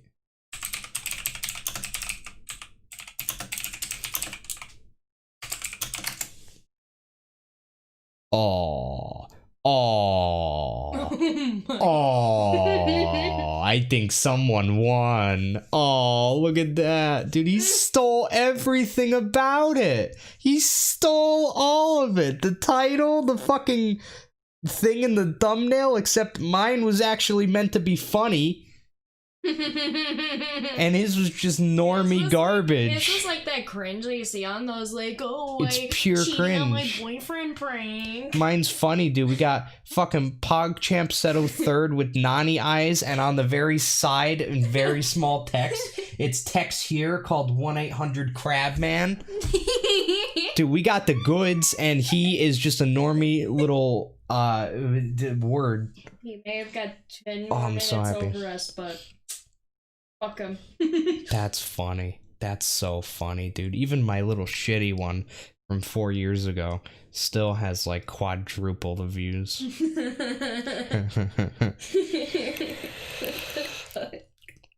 Get owned, dude. Oh, you want to talk about insane duels? How about this video? This video fucking YouTube went hey shit over because like this video of mine, which is this the one? Yeah. 153,000 views. Oh yeah, baby. That video got no views. That video got no views for like years, and then one day YouTube just started recommending it, and I got like 100,000 views in like a month on it, like 4 years after I uploaded it. See, that's how it works with YouTube, chat. Like, most of the time when you're a YouTube creator, when you upload the video, the first month that it's uploaded is typically when you get like all of the views for the video, and then after that it kind of just trickles in. But every now and again you win the YouTube lottery, and like 3 years later YouTube will start recommending your video like fucking crazy for no reason, and then your video will get like a second life out of nowhere. And I had a video, it was titled Yu-Gi-Oh! Forbidden Memories Insane Kapura Duel. It was just a pretty crazy Kapura duel. And when I uploaded that 5 years ago, and it got like not many views. I just uploaded it to upload it. And then like a year ago, or maybe 2 years ago, YouTube started recommending it to like everybody who ever did anyone who ever watched like anything related to Yu-Gi-Oh in their life on YouTube was getting a recommendation. And then I got like 150,000 views just like that. It was insane. I remember I just woke up one day and I had like 100 notifications from YouTube comments, and it was just people like going ape shit. It was a good time. So yeah, your videos can get a second life. It's just you gotta win the lottery, I guess.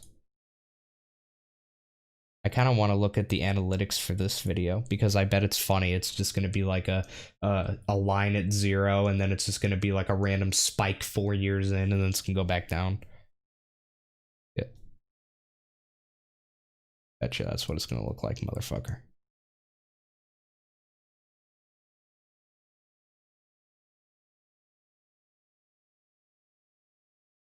To see like the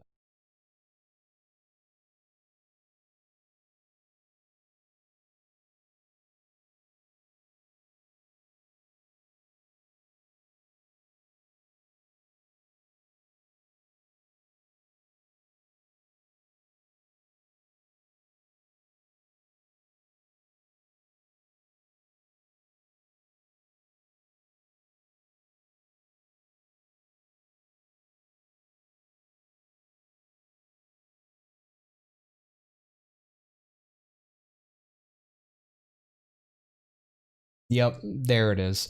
So I uploaded it in 2015, and then in February of 2018, all of a sudden, it just fucking spiked. The graph looks hilarious. Look at this, chat. Look at this fucking graph.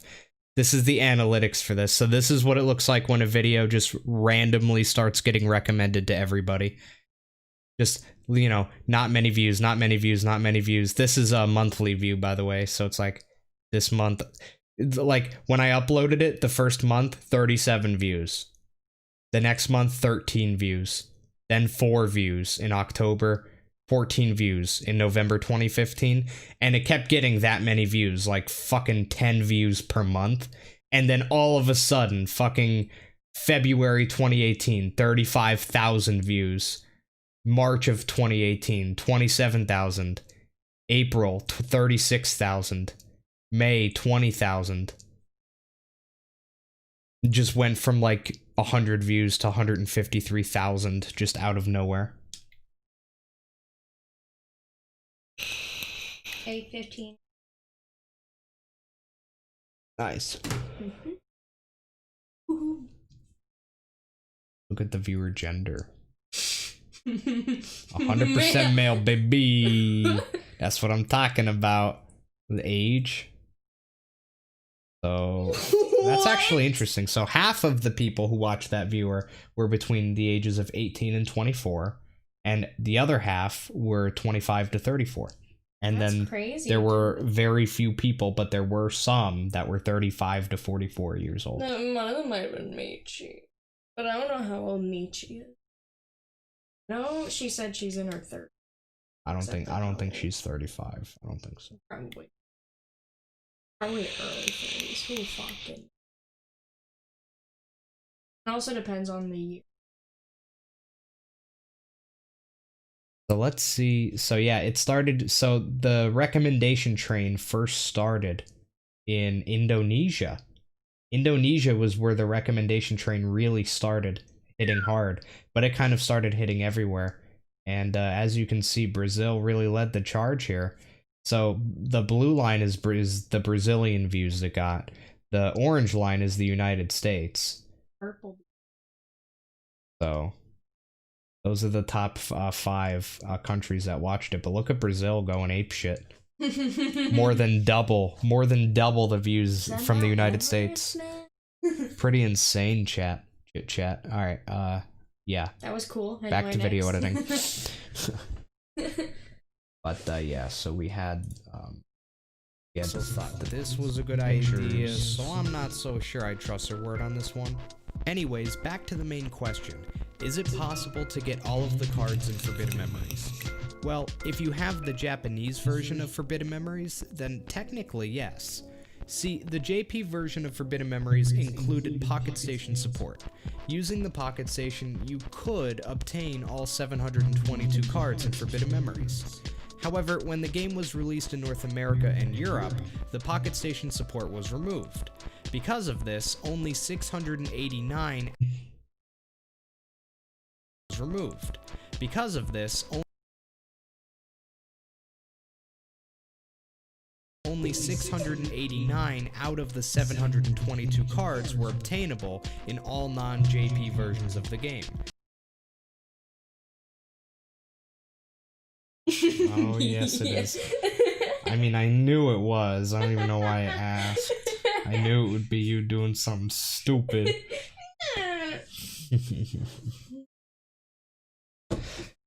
Okay, I need to grab a image.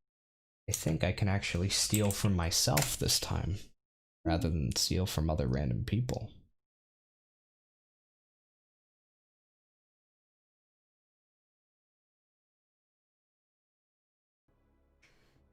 The Ed. What's up, boys? We back. Into your poor fucking John. What was wrong with Nate, you are in. You just card like the one of like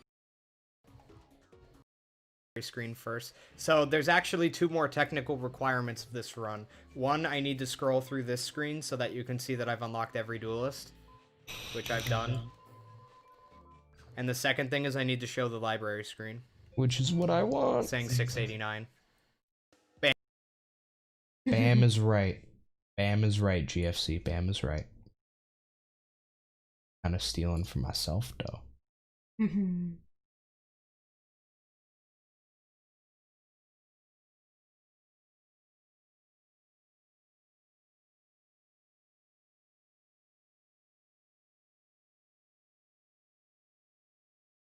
Numbering thing, but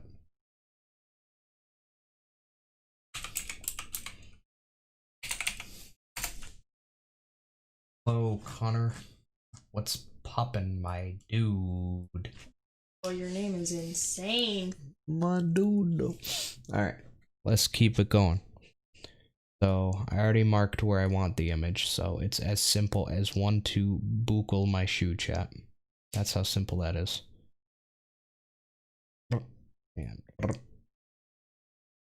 And bada bing. However, when the game was released in North America and Europe, the Pocket Station support was removed. Because of this, only 689 out of the 722 cards were obtainable in all non-JP versions of the game. But why didn't the international releases of Forbidden Memories have Pocket Station support?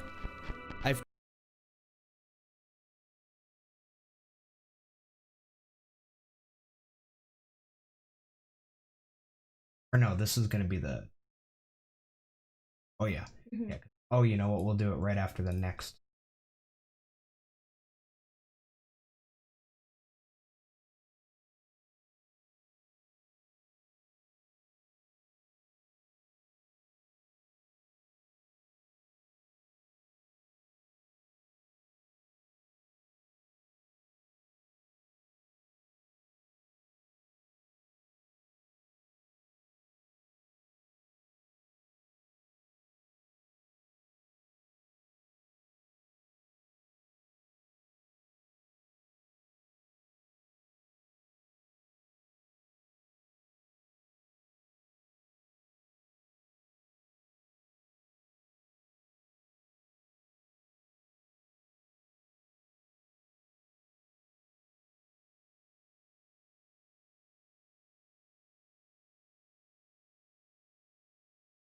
Only 689 out of the 722 cards were obtainable in all non-JP versions of the game. But why didn't the international releases of Forbidden Memories have Pocket Station support? I've created a timeline of events that might help answer that question. So, as Frank DeFillo says, let's just jump into it. Alright, we have to get a funny picture of Philip the fuck ass for this. I was thinking I could maybe morph his face with the Nostalgia Critics. Not sure what I want to do there yet. You know what would be even funnier? When I mentioned Philip DeFranco, I could just show a picture of Nostalgia Critic, just flat out. Just be like, guys, look, it's Philip DeFranco, and it's Nostalgia Critic. That's the joke, guys. Laugh. It's exactly what I'm gonna do, actually.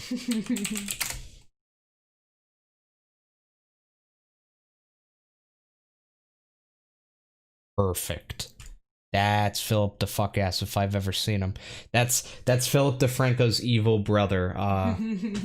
Whatever I said in the video, Frank DeFillo or whatever. That's the evil brother.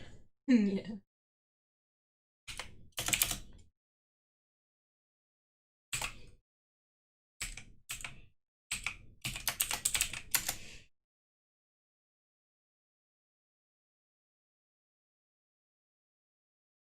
But why didn't the international releases of Forbidden Memories have Pocket Station support? I've created a timeline of events that might help answer that question. So, as Frank DeFillo says, let's just jump into it. That's fucking beautiful, honestly, chat. But you know what's even more beautiful? You're about to see. I've created a timeline of events that might help answer that question. So, as Frank DeFillo says, let's just jump into it. January 23rd. Gypsy, have you ever tried to get your hands on a Pocket Station along with JP copy of the game and 100% it? Is that even possible? Yes, it is possible, but no, I have not because I just don't really care enough. It would be cool to do, but I don't really feel like spending that much money on something I'm only going to do once. And I would need a Japanese PlayStation 1 as well. So, Japanese PlayStation 1, Japanese copy of Yu-Gi-Oh! Forbidden Memories, and a Pocket Station. And if I wanted to do a true 100%, I would actually need multiple Pocket Stations, like more than one. So, buying all of that, getting it imported and all that fun shit, just for like a single 100% run and maybe, you know, a few fucking around things, you know, maybe an any percent run just to mess around. Doesn't see, I wouldn't use it much. I would get it, it would be new and shiny and cool, and I would probably play with it like 3 times and then I would never use it again. Not really worth my money. Not that much money anyway. So yeah, fuck that. So yeah, we got Philip DeFranco's evil twin brother here. Having a good old time. So right here is where we are going to add in our next title card. So let's just jump into it.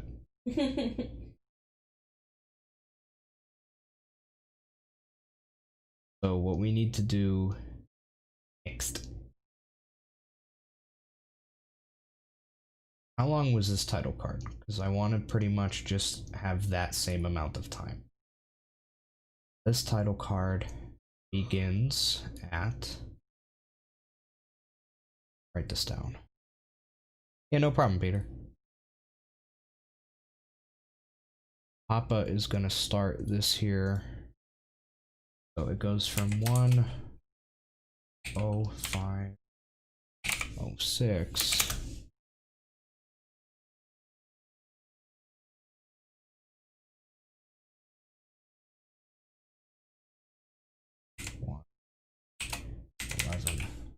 One.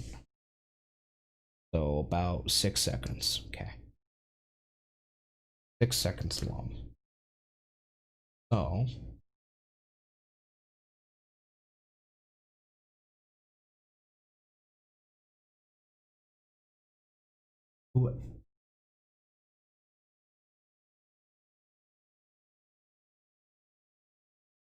split. January 23rd, 19... Actually, before we do that, I need to get my fucking voice out of here. So, yep. Gotta go group, and gotta go remove, and then you gotta go group again, and gotta create new, and then you gotta go... Now come on back in here, boys, and you gotta go to 23630. 3, 4, 5, 6.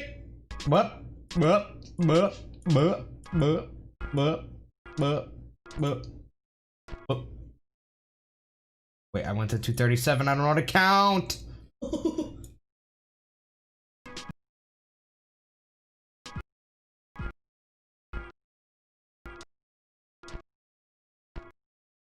Oh, it only goes up to 30. So it would actually... So that's actually right. Okay. Put a marker there. That is the same amount of time as we did before. We're gonna just visually inspect it. Yeah, that looks... Okay. Next, we have to make a title card. So we're gonna go back here and we are gonna split like that. Now we have everything split, so I can fuck with it without fucking with everything else in my entire life. Let's first fix the audio. So we have to create one here. We will create one here. So zoop that audio up, baby. So we'll go over here and we will make one here-ish and then another.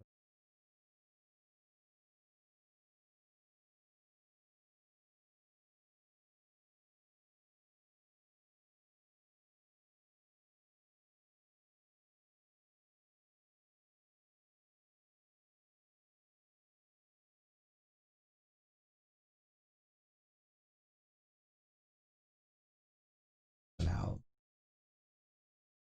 Into it.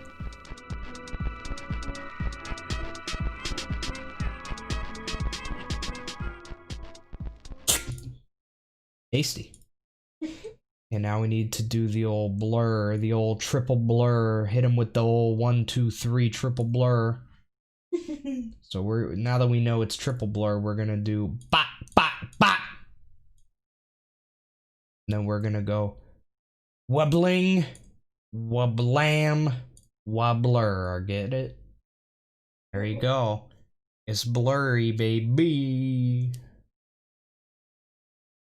And now we will add in a title card. And, well, so let me go grab the other title card and we're just going to do a hot right click. Right click, we're going to do a copy of the source media.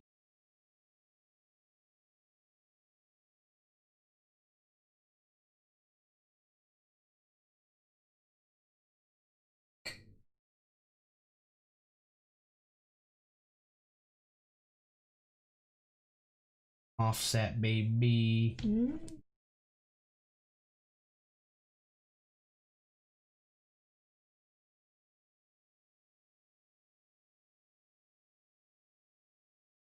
Out offset. So like this.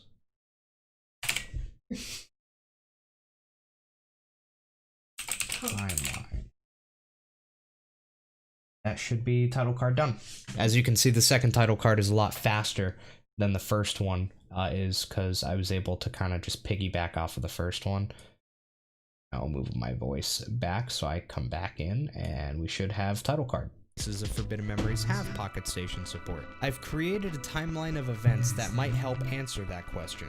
So, as Frank DeFillo says, let's just jump into it.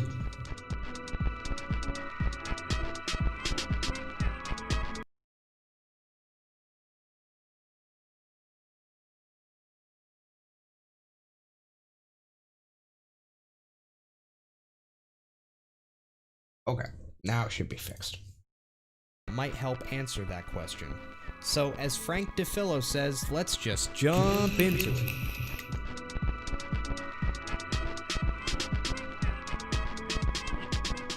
January 23rd, 1999.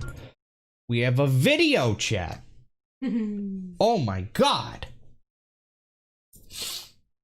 Why, I'm the best, baby. Best in the biz.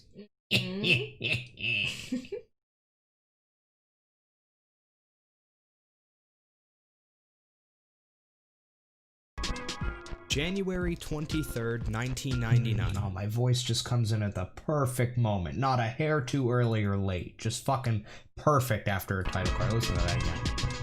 January 23rd, 1999. The Pockets...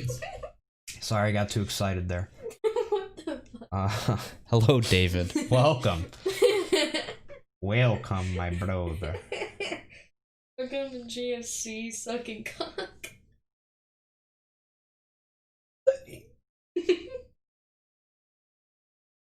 Chad, did you know that the background music is titled Windows Licking? Windows licking? Isn't that what this song makes you think of? Licking windows, man. Actually, the name of it. I mean, all the names of the songs from that game is weird because that's a weird game, but yeah.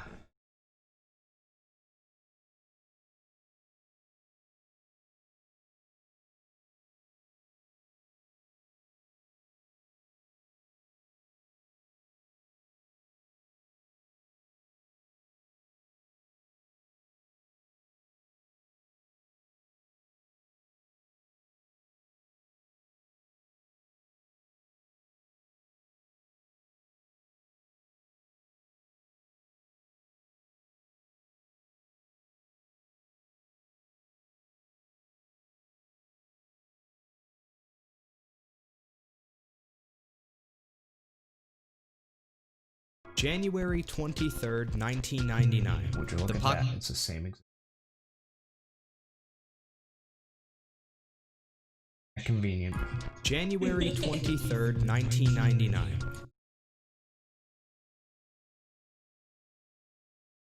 And I thought. Didn't even have to type. January 23rd, 1999. The Pocket Station is released in Japan. The original release date was supposed to be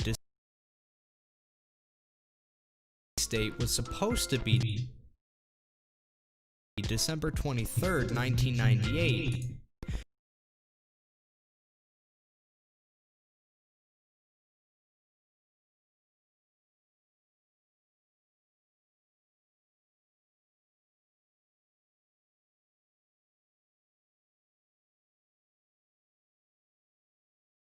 December 23rd, 1998.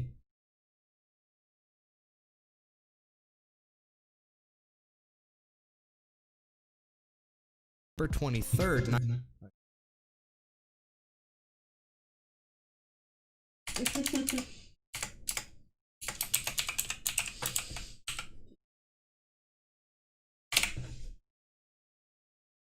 Easy. original release date was supposed to be December 23rd, 1998, but the release was delayed by a full month. This is just the first problem for Sony with the Pocket Station, and it certainly won't be the last. Upon release, Sony Some good picture foreshadowing here. I don't know what it's gonna be, but she just put this. Just really fast though.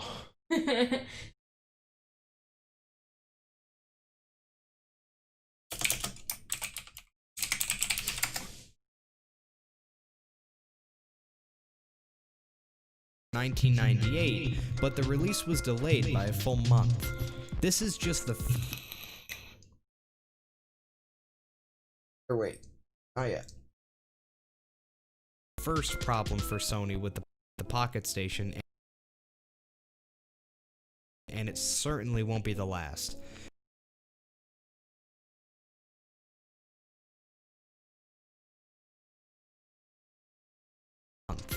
This is just the first problem for Sony with the Pocket Station, and it certainly won't be the last. Upon release, Sony shipped out an initial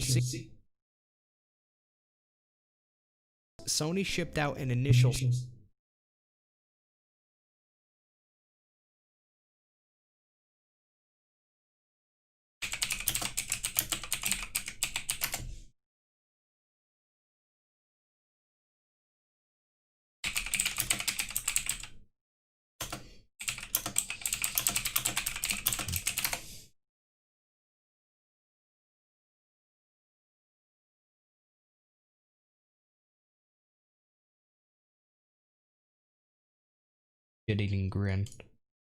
Perfect.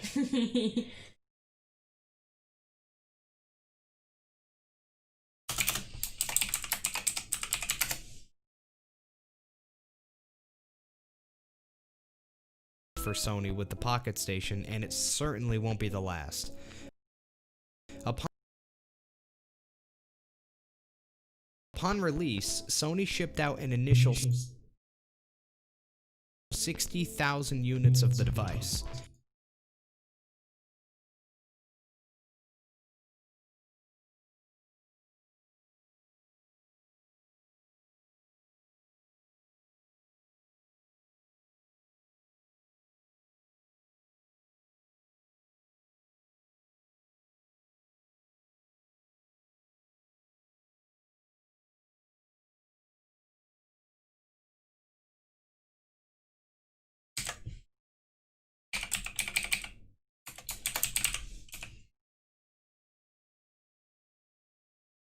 This is just the first problem for Sony with the Pocket Station, and it certainly won't be the last. Upon release, Sony shipped out an initial 60,000 units of the device. These numbers likely would have been higher, but Sony stated that they had a shortage of Pocket Stations and that they didn't have enough to support the demand. Regardless, the Pocket Station was extremely popular, eventually selling over 5 million units by the end of its life in 2002.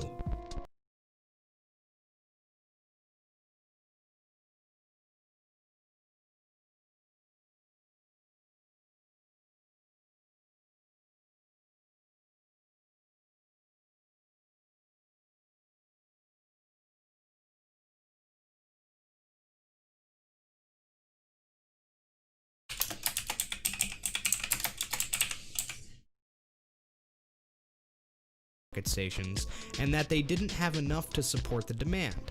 Regardless, the Pocket Station was extremely popular, eventually selling over 5 million units by the end of its life in 2002.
The demand. Regardless, the Pocket Station was extremely popular, eventually selling over 5 million units by the end of its life in 2002. This popularity created a desire. Only that premium shit here, chat. Only that premium shit. This popularity created a desire for an international release of the device. According to IGN, who apparently created a desire for an international release of the device. According to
IGN, I just despise your little tagline here, so I'm just gonna get rid of it.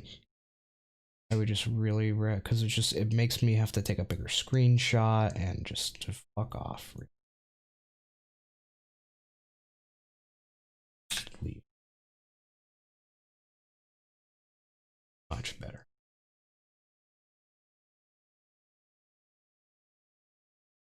ID screenshot.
All right, Dave, thanks for hanging out, man. Have a good rest. IGN, who apparently spoke to trusted insiders at Sony, the Pocket Station was going to be released during the summer of that year.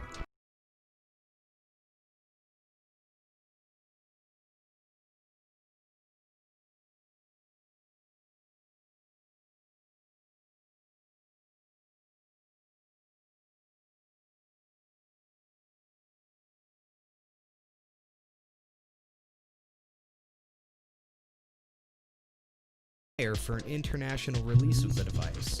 According to IGN, who apparently spoke to trusted insiders at Sony, the Pocket Station was going to be released during the summer of that year.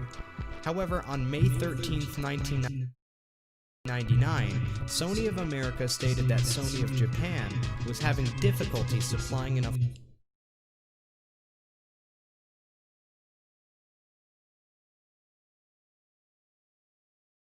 However, on May 13th, 1999, Sony of America stated that On May 13th, 1999, Sony of America stated that Sony of Japan was having difficulty supplying enough Pocket Stations in Japan as it was.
international release of the device. According to IGN, who apparently spoke to trusted insiders at Sony, the Pocket Station was going to be released during the summer of that year. However, on May 13, 1999, Sony of America stated that Sony of Japan was having difficulty supplying enough Pocket Stations in Japan as it was. Because of this statement, the idea of an international release was beginning to look bleak. On September 9th, we're looking good. Think I'm gonna take a little bit of a break, chat. Honestly, I think I'm gonna edit the remainder of this offline. I'm gonna go take a break now and then I'm gonna get back to it, but I'm gonna do the remainder offline. So you have gotten enough of a sneak peek. Now you must wait for the release. This video will definitely be released today. I don't have an exact ETA, but definitely not too much longer. I would say a good time to start looking out for it would be around noon EST, so maybe around 4 hours. I'm going to schedule the release, so once it's done, I'll probably schedule the upload to go public on YouTube in about an hour after I upload it.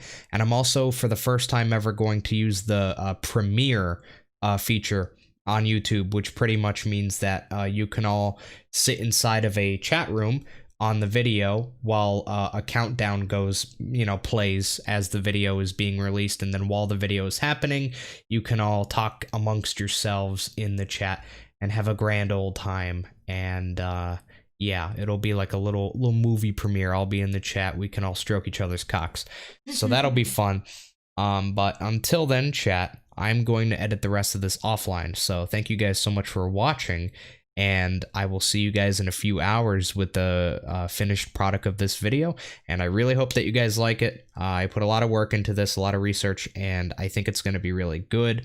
So yeah, I hope you guys like it as much as I do, and you'll see it in a few hours, and I'll see you in a few hours. Bye-bye.